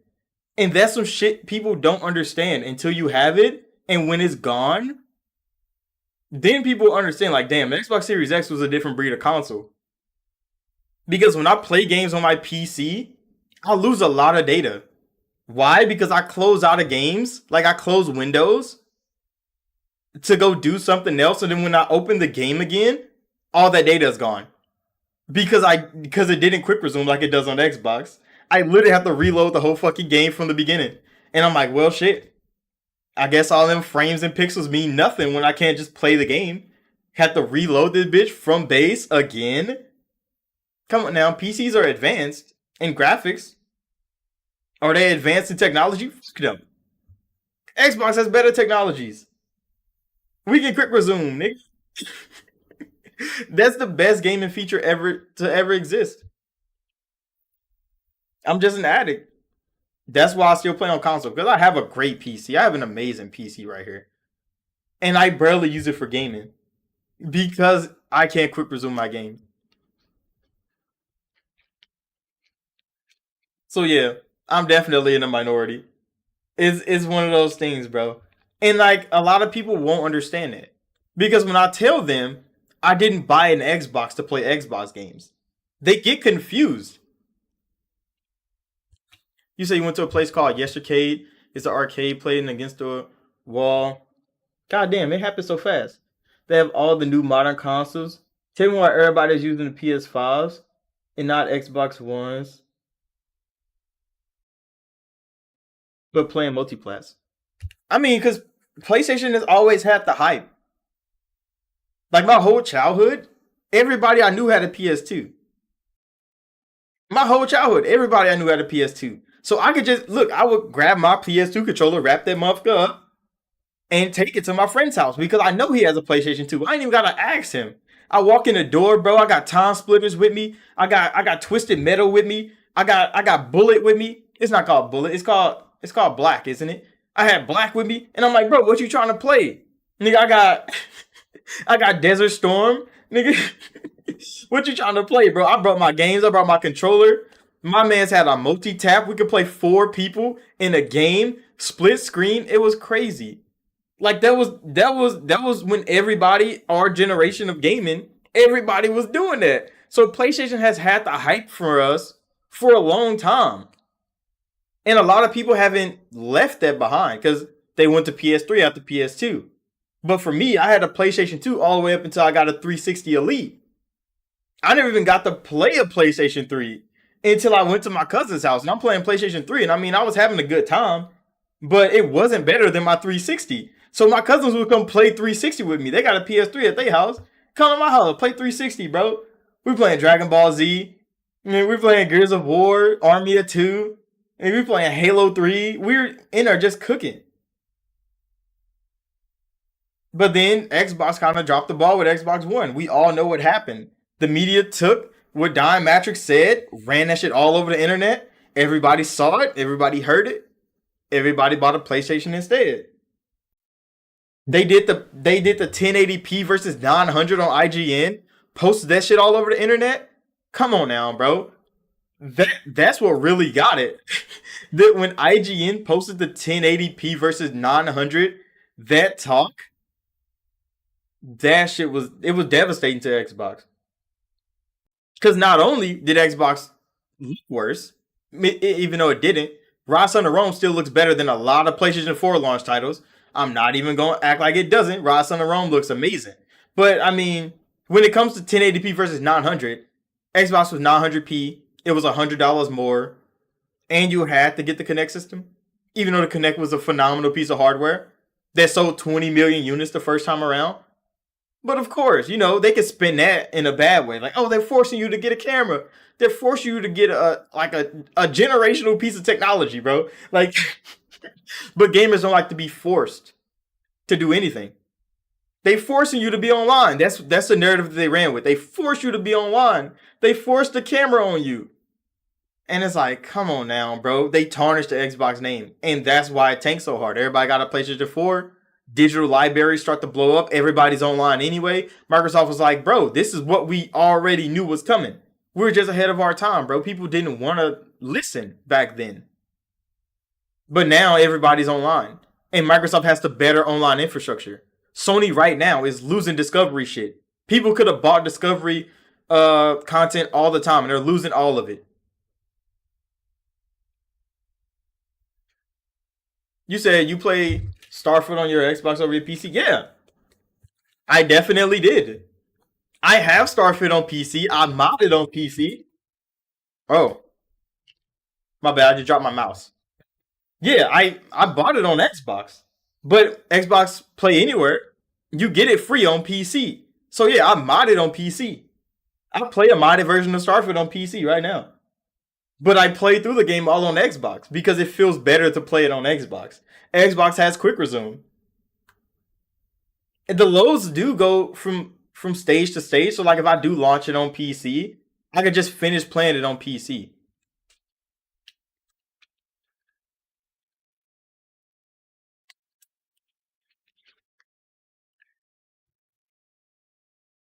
Oh, so Discover like WB and Discovery kind of fused together, and all that content, Sony lost the rights to sell it.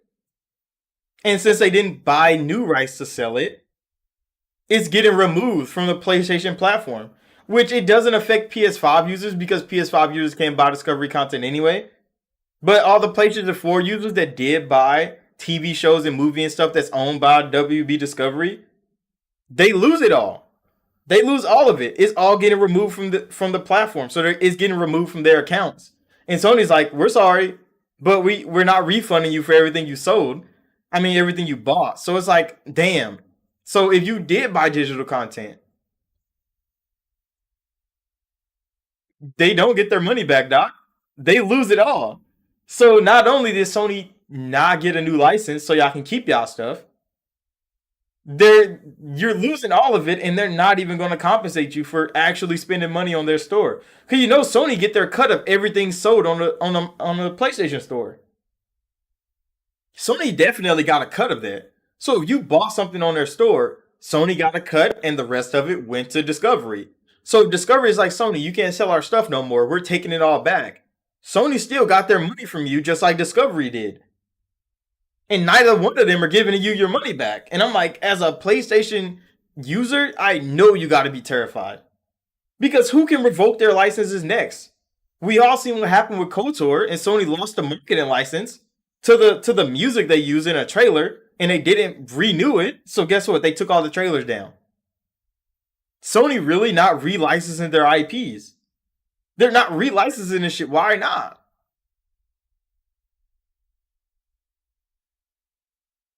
Yeah, and look, the PlayStation community instantly tried to spin this into a Game Pass is bad situation.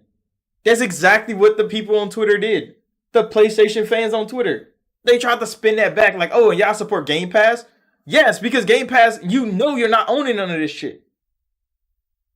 There's not like you buy this and with the notion that like I own everything in Game Pass. No, they tell you buy Game Pass, you can play hundreds of games. Even though it's like 500 some games in there now, they still say hundreds. They don't even say 500. They don't even say 600. It's hundreds of games. They don't even change that marketing. Why? Because they know games get swapped in and out. So hundreds of games is always going to be hundreds of games. But they're not telling you pay this and you own all of it. So if you buy something, you expect to own it forever. You paid for it. But that's not the situation that PlayStation is going through. Because you bought something, you own it. But you don't, because it's getting revoked and removed from you, and you don't get a refund. At least when you stop paying for Game Pass, you don't lose anything you own. Because you didn't own any of that shit. You literally paid to play in Game Pass. You paid to rent it, to play it for a little bit, because you didn't want to buy it. You didn't want to pay full price for the game. So why? You just pay for Game Pass. It drops in there, you get to play it, you get to see if you like it or you don't. And if you like it, you can buy the game. Or you can just keep paying for Game Pass to play it. That is how Game Pass has fixed the digital scary problem of losing content that you own.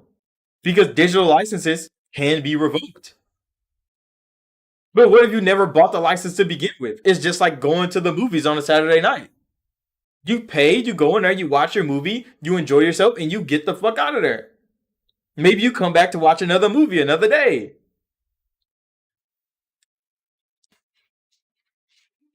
You said the hardware sales thing might not be enough. I mean, yeah, that's exactly what it is. That's exactly what it is. Because remember, like you said, the scalpers took all the PlayStation portals. The scalpers took all the PS5s. So when Sony boasts about these numbers, they sold 30 million units. Yeah, you sold 30 million units, Sony, but like, how many people are playing your games right now? And then they look at the numbers and they're like, wait, if we got 30 million consoles out the door, why the fuck do none of our first party games get above 5 million units sold? And then they start to think, do we have 30 million people on our platform? Fuck no, you don't, Sony. You have like 5 million, 6 million active consoles out there. That's exactly what it is. So you selling all these consoles, but nobody's turning them on? Or are they sitting in somebody's garage, in somebody's basement, waiting to be resold? Sony still gets the money for the console, but they were losing money on the console to begin with.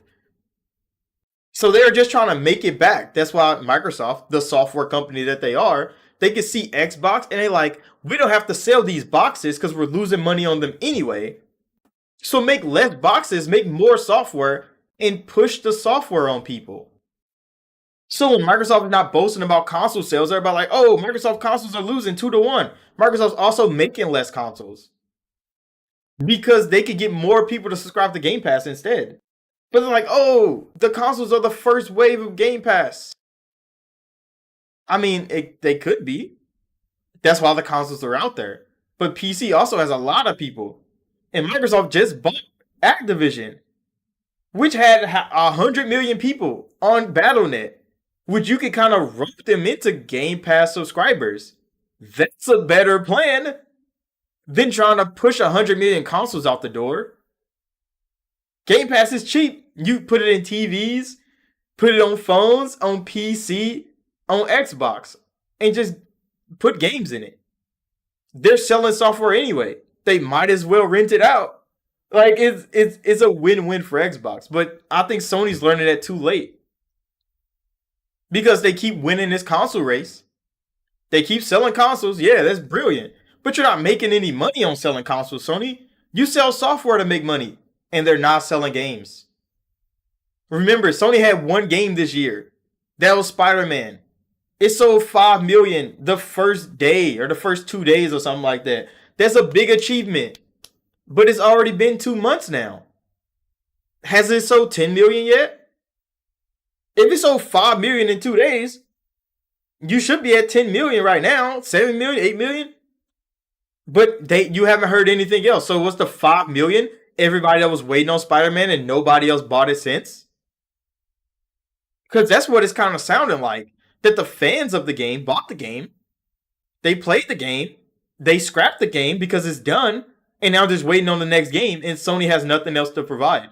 So now those Spider-Man numbers from 2 months ago are still the same Spider-Man numbers.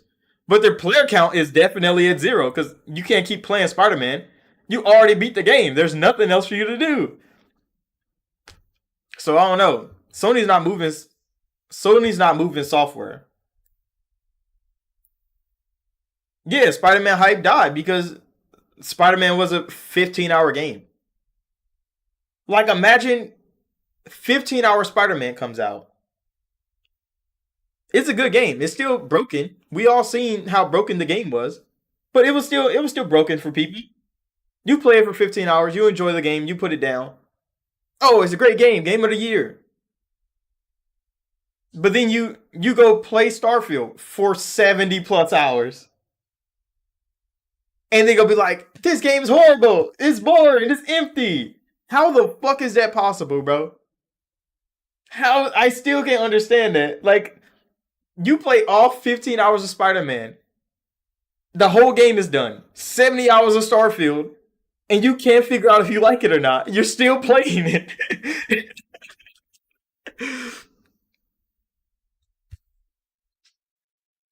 Yeah, people are still playing Starfield, bro.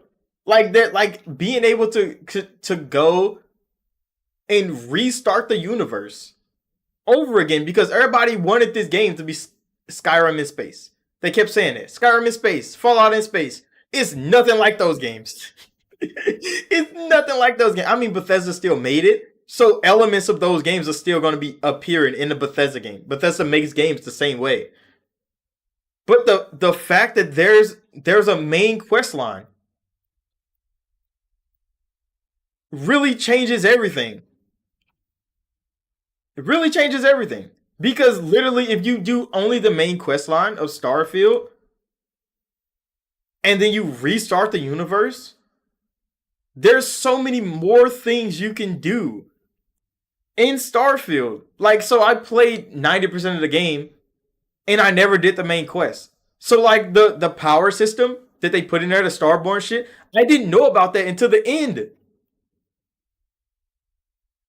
Yeah, and all the like side stories that you get into are crazy. Some of them are like there's already better ones than other ones, but like it depends on your play style and like who you are as a gamer, which ones you like more. Because like the xenobiology one with what the hell were they called, bro? The Terramorph storyline was some of the best writing Bethesda has ever had in their whole life. And that was the Terramorph storyline. That wasn't even main storyline Bethesda. That was literally a small side quest that you can or cannot partake in. It's optional as hell, bro. It's just one of those things you can literally get into or not. And it shows you how deep Starfield goes if you just look around a little bit. Because figuring out the whole time that those little fucking wormies that you could just step on and kill at any point in time was one of the biggest threats to humanity in the whole galaxy. How the fuck do you go through that storyline and you say, yeah, this game is boring, bro? There's nothing to do here. There's no fucking way. You say you played the main quest first and you went back to play the main quest again. Good guy. And now you're doing side quests now. Yeah, I did every side mission I could possibly find except the pirate one. Because I'm gonna wait and mod the fuck out of Starfield and then become a pirate. Because pirating is hard as hell. In Starfield, pirating is hard. So I'm like, okay, I'm gonna just wait to be a pirate. Nigga, I'm gonna get some mods in. I'm gonna get an OP ship and then I'm gonna be a pirate. Yeah, that Terramore storyline was so good. The way like the Martians had that glowing eyes because they were born and they were put in the mines and shit as young people, so their eyes glow red and they have a whole little like pack society full of them. I'm like, that shit's crazy, bro. The writing was so good in Starfield. But I mean, it's easy to just discredit it because you don't like Bethesda games. Or because you don't like loading screens. Oh, my immersion. That's exactly what they hid behind. When they say Starfield is bad. How is it bad? Like, oh, the planets are empty. You could just do the quest then. The quests are not empty. But oh, they just talk they want to talk about just walking around and doing nothing for 3 hours when you could literally be questing for the whole time.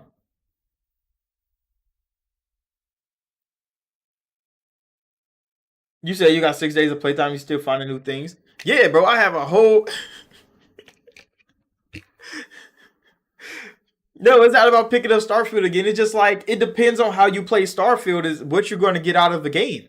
If you go in Starfield and you're trying to walk around every planet like you're playing Skyrim, you're not going to find shit. They told you before the game launched, like, nigga, we built a whole universe. But you only partake in a small part of that universe. There's hella systems you never go to. If I boot up Starfield right now, half the fucking universe I don't even have unlocked. Because the bitches are like level 90, level 85. Like those systems where you go to and random shit can happen to you over there. There's some high level systems. They're like level 60 or some shit, 50. I just played the game like a normal people plays games. I went to my quest people. I talked to them. I interacted with NPCs. But people play Starfield so weird, and they wonder why the game is so weird to them. And it's like it's because you play it like that, bro. But that's a part of Starfield. They literally give you any way to play this game. There's people base building in Starfield right now. I don't even know why you would build a base.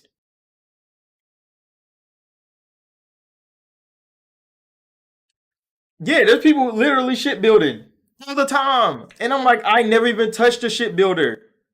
And I played for 7 days in game time. There's a whole week in real lifetime. 7 games in game. I mean, 7 days in game time. And I never built a ship. There's people building bases. They're building mines. They're building XP farms.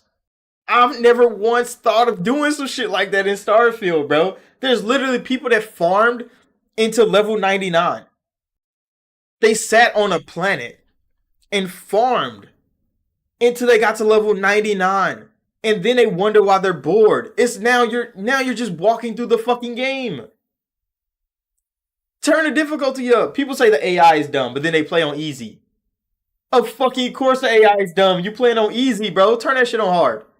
And watch you get blown out the sky, bro. I did a couple shit battles on hard when I had the Star Eagle, the ship. I was doing good, bro. But then I got my what do you call it? My Starborn shit. And I start getting blown out the sky, bro, because I didn't have the weapons that I used to have. I had to level up my Starborn ship to have a good Starborn ship so I could go to combat with people. No. You know how many fights I jump drived out of? I just hit the graph and I jumped to another system because they were whooping my ass. I don't have a good ship. Like my Starborn ship is good. It's fast, it's agile, but that shit does not have the firepower of Star Eagle, bro. It does not have the star power of Star Eagle. So I'm definitely not ship battling on a hard difficulty. Get the hell out of here. I'm gonna go put this shit on easy and wipe everybody out the sky. But people play on easy and then say the AI is dumb. Of course they're dumb. It has to be easy. Were you stupid? I don't know.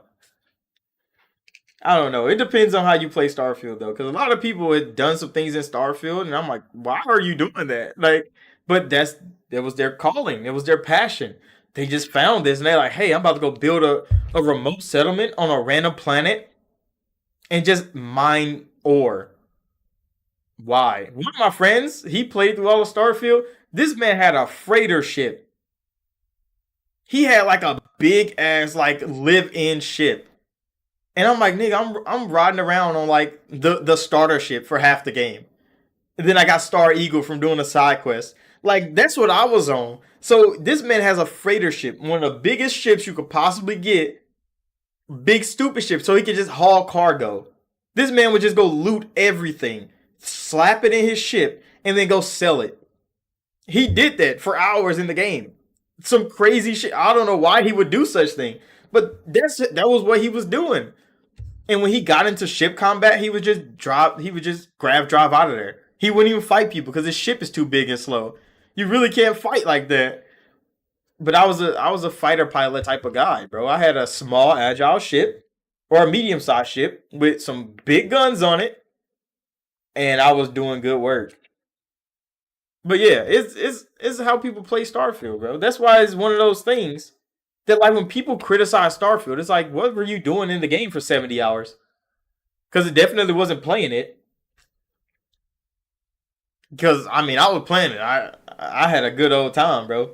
I want more Terramorph storyline stuff though, because that shit was so dark and so different.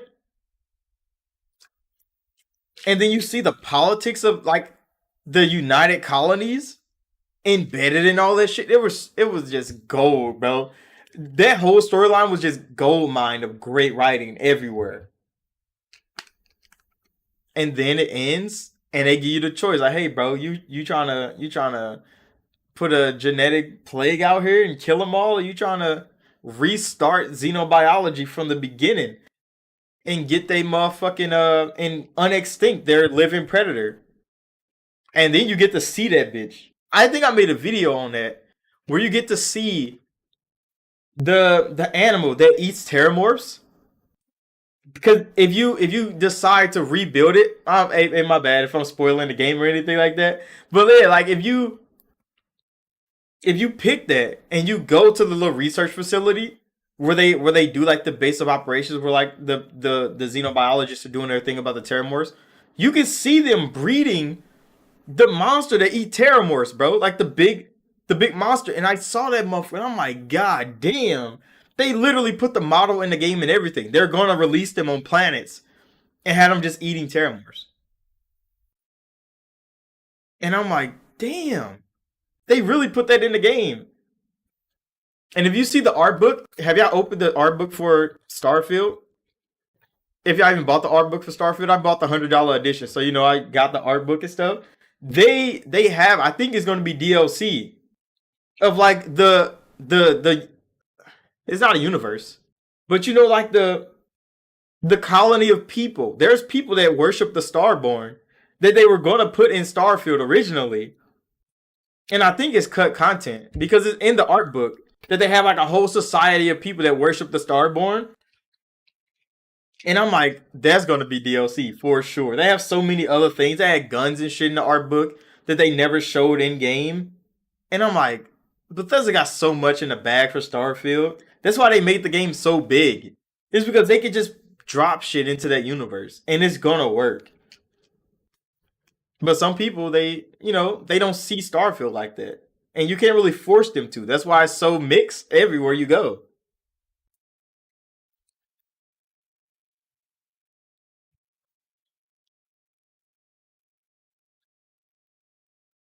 All right, let's get back to gaming news. There's one more bit of news. One more bit of news I forgot to talk about, and that's Sarah Bond. So we were talking about Sarah Bond earlier, but she tweeted a picture of the Xbox 360 logo, and she said, "It's a big reveal. Y'all don't want to miss it." What do she mean by that, bro? Because the 360 logo, when she showed that, the first thing I was thinking is it's backwards compatibility.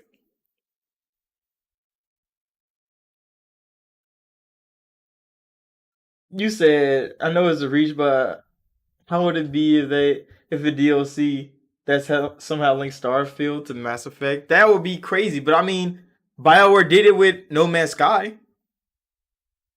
They could definitely do it with Starfield too. Remember, No Man's Sky got a Normandy SR1 in it. I downloaded No Man's Sky to see if I could get that ship because I got a Normandy SR1. And I'm like, damn, I want that fucking ship. I played No Man's Sky so I could go see if I could get that fucking ship. I never figured out how to get it. I could probably look up a YouTube video to see if it's even still possible. But I wanted a SR1, and when I seen that collab, I'm like, I want that. So imagine if Bethesda and and BioWare got together and put like an SR2 in Starfield. Or put the what is the new one called from Andromeda? The damn, I forget the name of the ship. The Tempest. Or they put a Tempest in Starfield because it looks kind of like a Starborn ship. It's kind of shaped like that. That'd be hype. I would definitely be. Let's go. Nigga, I want that. I'm gonna buy it. I'm gonna do something. It's gonna get modded in for sure. There's definitely gonna be people modding it in. They're already modding in like Star Wars ships. There's like an Ebon Hawk already in Starfield.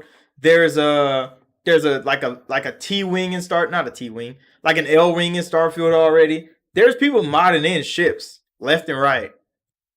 It's kind of hard to get the ships to work because the modding kit is not out, like the creation kit's not out, so they can't really make them officially. But you can like download the blueprints and stuff, and you can like craft it in your game. But it's good, and people put their profiles on there, like they shipbuilding profiles. So you can just download their profile, go into the game, and play around with the ships that they built. Hey, if they get a SR1, SR2 in Starfield, I'm definitely getting that hoe. I'm definitely getting that hoe because I know it's gonna be brilliant. That's just gonna be tough. Now, what I do want to know is how are they gonna make the layout of the ship? Because if they can craft the ship and it looks exactly like a Mass Effect ship on the inside, nigga, that's hey, it's gonna be a good day. But that's one thing. Hey, I would like that. I would like that a lot. Just because Mass Effect's on my wall. SR1, SR2, even a Tempest. I'll take a Tempest. I think Tempest will probably be the easiest one to make because Starfield ships are kind of open on the inside. They're not as compact as like Mass Effect ships are. So the Tempest is the easiest one probably to recreate from like the interior point of view. Because the exterior, that motherfucker's kind of lean, but Bethesda can do it. They make the Starborn ships, and bro, the Starborn ship is so fire.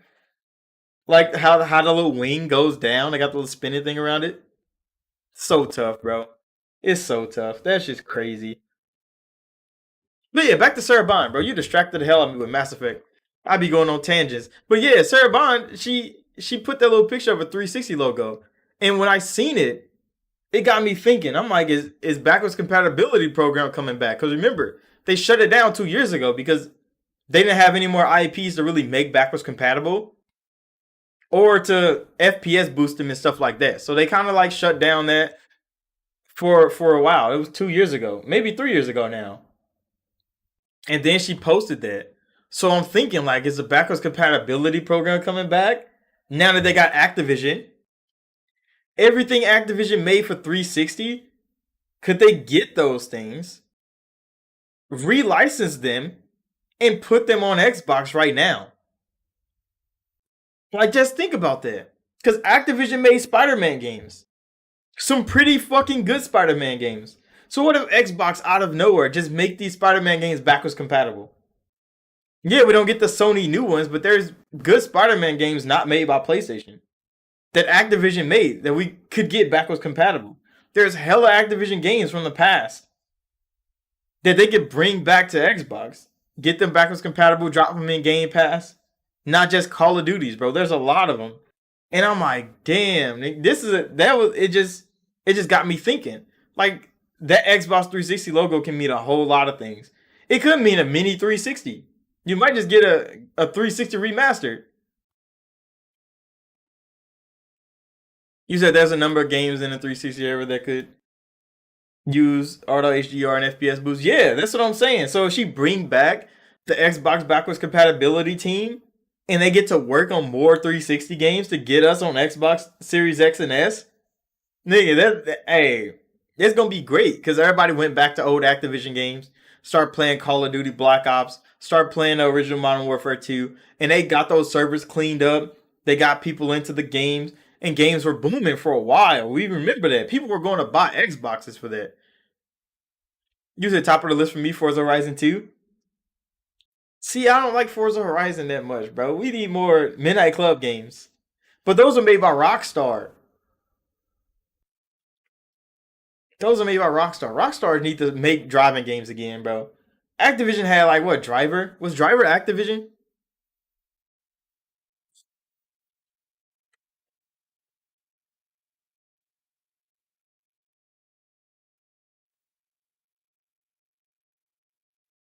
No, it wasn't Activision. It was developed by Reflection. Published by GT Interactive. I don't know who the fuck that is.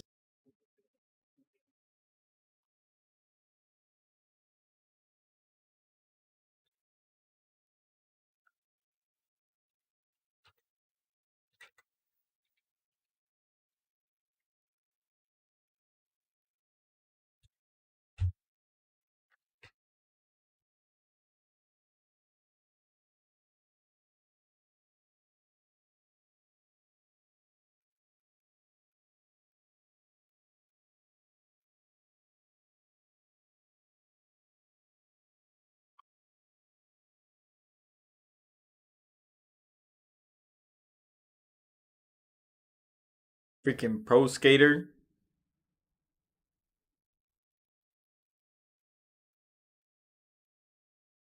Activision did make Xbox games. I mean, did make X-Men games, didn't they? That is kind of wild.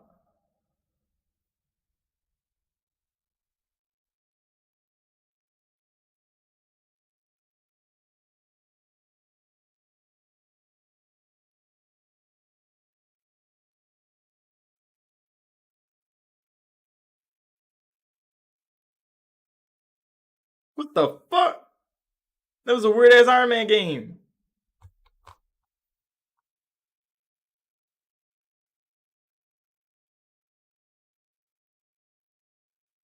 They got so many weird games on here. Project 8 was so good.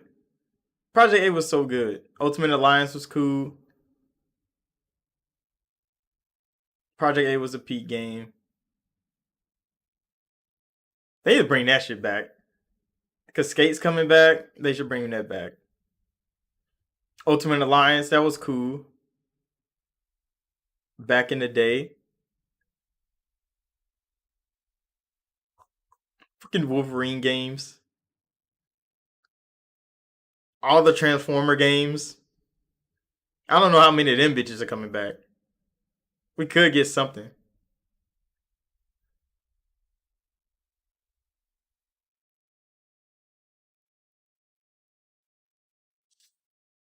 But yeah, Activision, that's exactly what I saw when Sarah Bond was like 360 logo.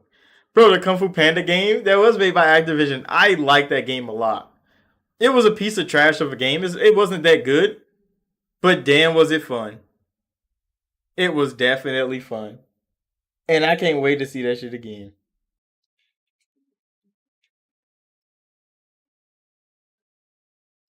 You said Forza Horizon 2 was that. See, I think I have Forza Horizon 2. I might have that game. I don't know if you can still play it. Wait, are they not 60 frames? Are you sure? I thought they were. I got the remastered ones, I guess. So yeah, I got the remastered ones. The OGs, yeah, they should definitely FPS boost those. But then WB started putting the remasters out, so that's probably why Xbox hasn't done it. But they did give us that 60 frames for Dark Souls. So, because Miyazaki wouldn't do it, Microsoft was like, I guess we got to take it into our own hands. But yeah, Activision bringing their 360 games back that we don't have.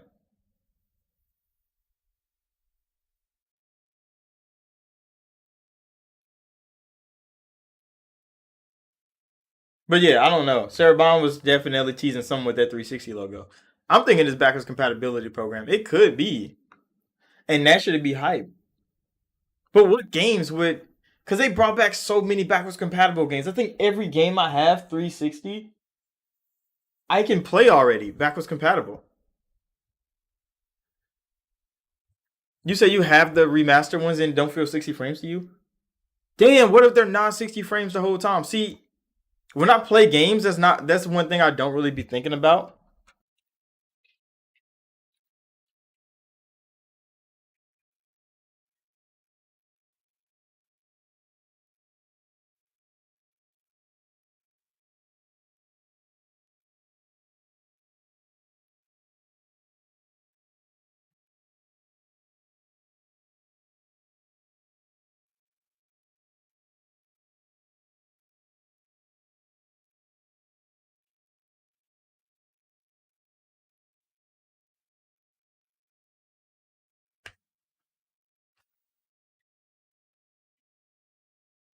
Yeah, I'm about to look it up. Because I have those games. I haven't even thought about it.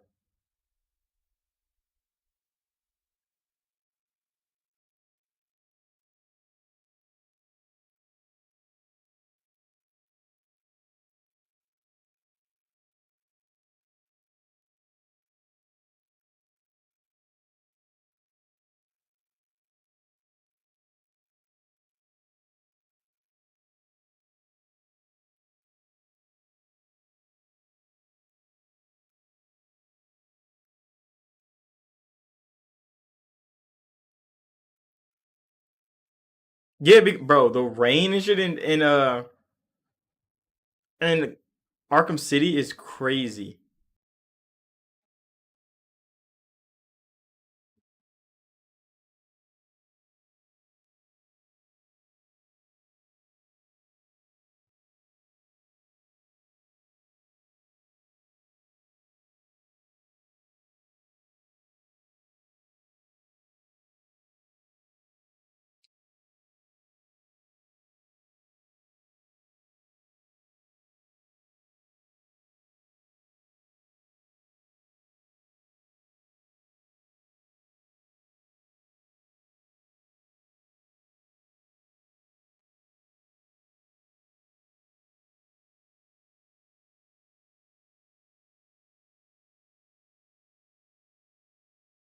They're at 45. Cool breeze. Them bitches at 45 frames per second. What the hell? That's so weird. Why the hell would they cap Batman games at 45 frames per second? They said it becomes a bug, so it's like 30 and 45 frames per second. And they never fixed the game, so they never changed it. So it's just still like that. So it's 45 frames per second for Arkham Asylum, and it's 30 for Arkham City. That's so dumb. Like, even the remasters, nigga, they only 30 frames per second. Yeah, it was some random bug that caused it to go up to 45 frames per second. So it's 45 frames and 30 frames. Arkham Asylum 45. It's so dumb. I just read that and I'm like, that don't make no sense. But WB, they never fixed it. They never let Rocksteady fix it, I guess. They just moved them on to the next project. That's kind of fucked up. Because Batman games at 60, with the smooth ass combat that he has in his games, come on now, bro. They tried to push that bullshit with with Gotham Knights. Cause they made that shit 30 frames. And it's like, what the fuck are y'all doing over there? Because they really just don't want to put 60 frames in their games. I guess if you played on PC, you would be fine. Because you would probably just mod in 60 frames if they don't really have it. Because I think they hard capped the game at 30 frames because it was a bug in their code. So I think everybody got hard capped at 30. But if you go in there, you go to the mod community, they got a 60 frames patch. Remember, they did that for Skyrim, and then Bethesda was like, why the fuck don't we just put that bitch at 60? Stop playing, nigga. They put it at 60 because modders already had that bitch at 60 for a long time. Because they're like, I want more frames, nigga. Put my 60 on there. When those mods came to console, put my 60 on there. Put open cities on there. Load the whole continent. Just play through that. Had a good old time. But yeah, that's kind of crazy. I would have never thought a game could be capped at 45 frames per second on purpose. Legit on purpose. But yeah, I can't wait for next week, bro. Game Awards and shit is coming. There's gonna be so much gaming news next week. I'm gonna be live streaming the Game Awards if I can. Hopefully, I'm gonna see if I'm doing a joint live stream with Tay Talks and stuff like that, or if I'm just gonna live stream here, like I usually do for all the other years I did. But I'm about to end this right here. So thank everybody for coming out. Doc, Cool Breeze, everybody that was watching. Make sure to hit that like button, subscribe. It's been a good Gaming News Weekly. I ain't did this in a couple weeks, mostly because I've been playing games on live stream and not doing Gaming News Weekly.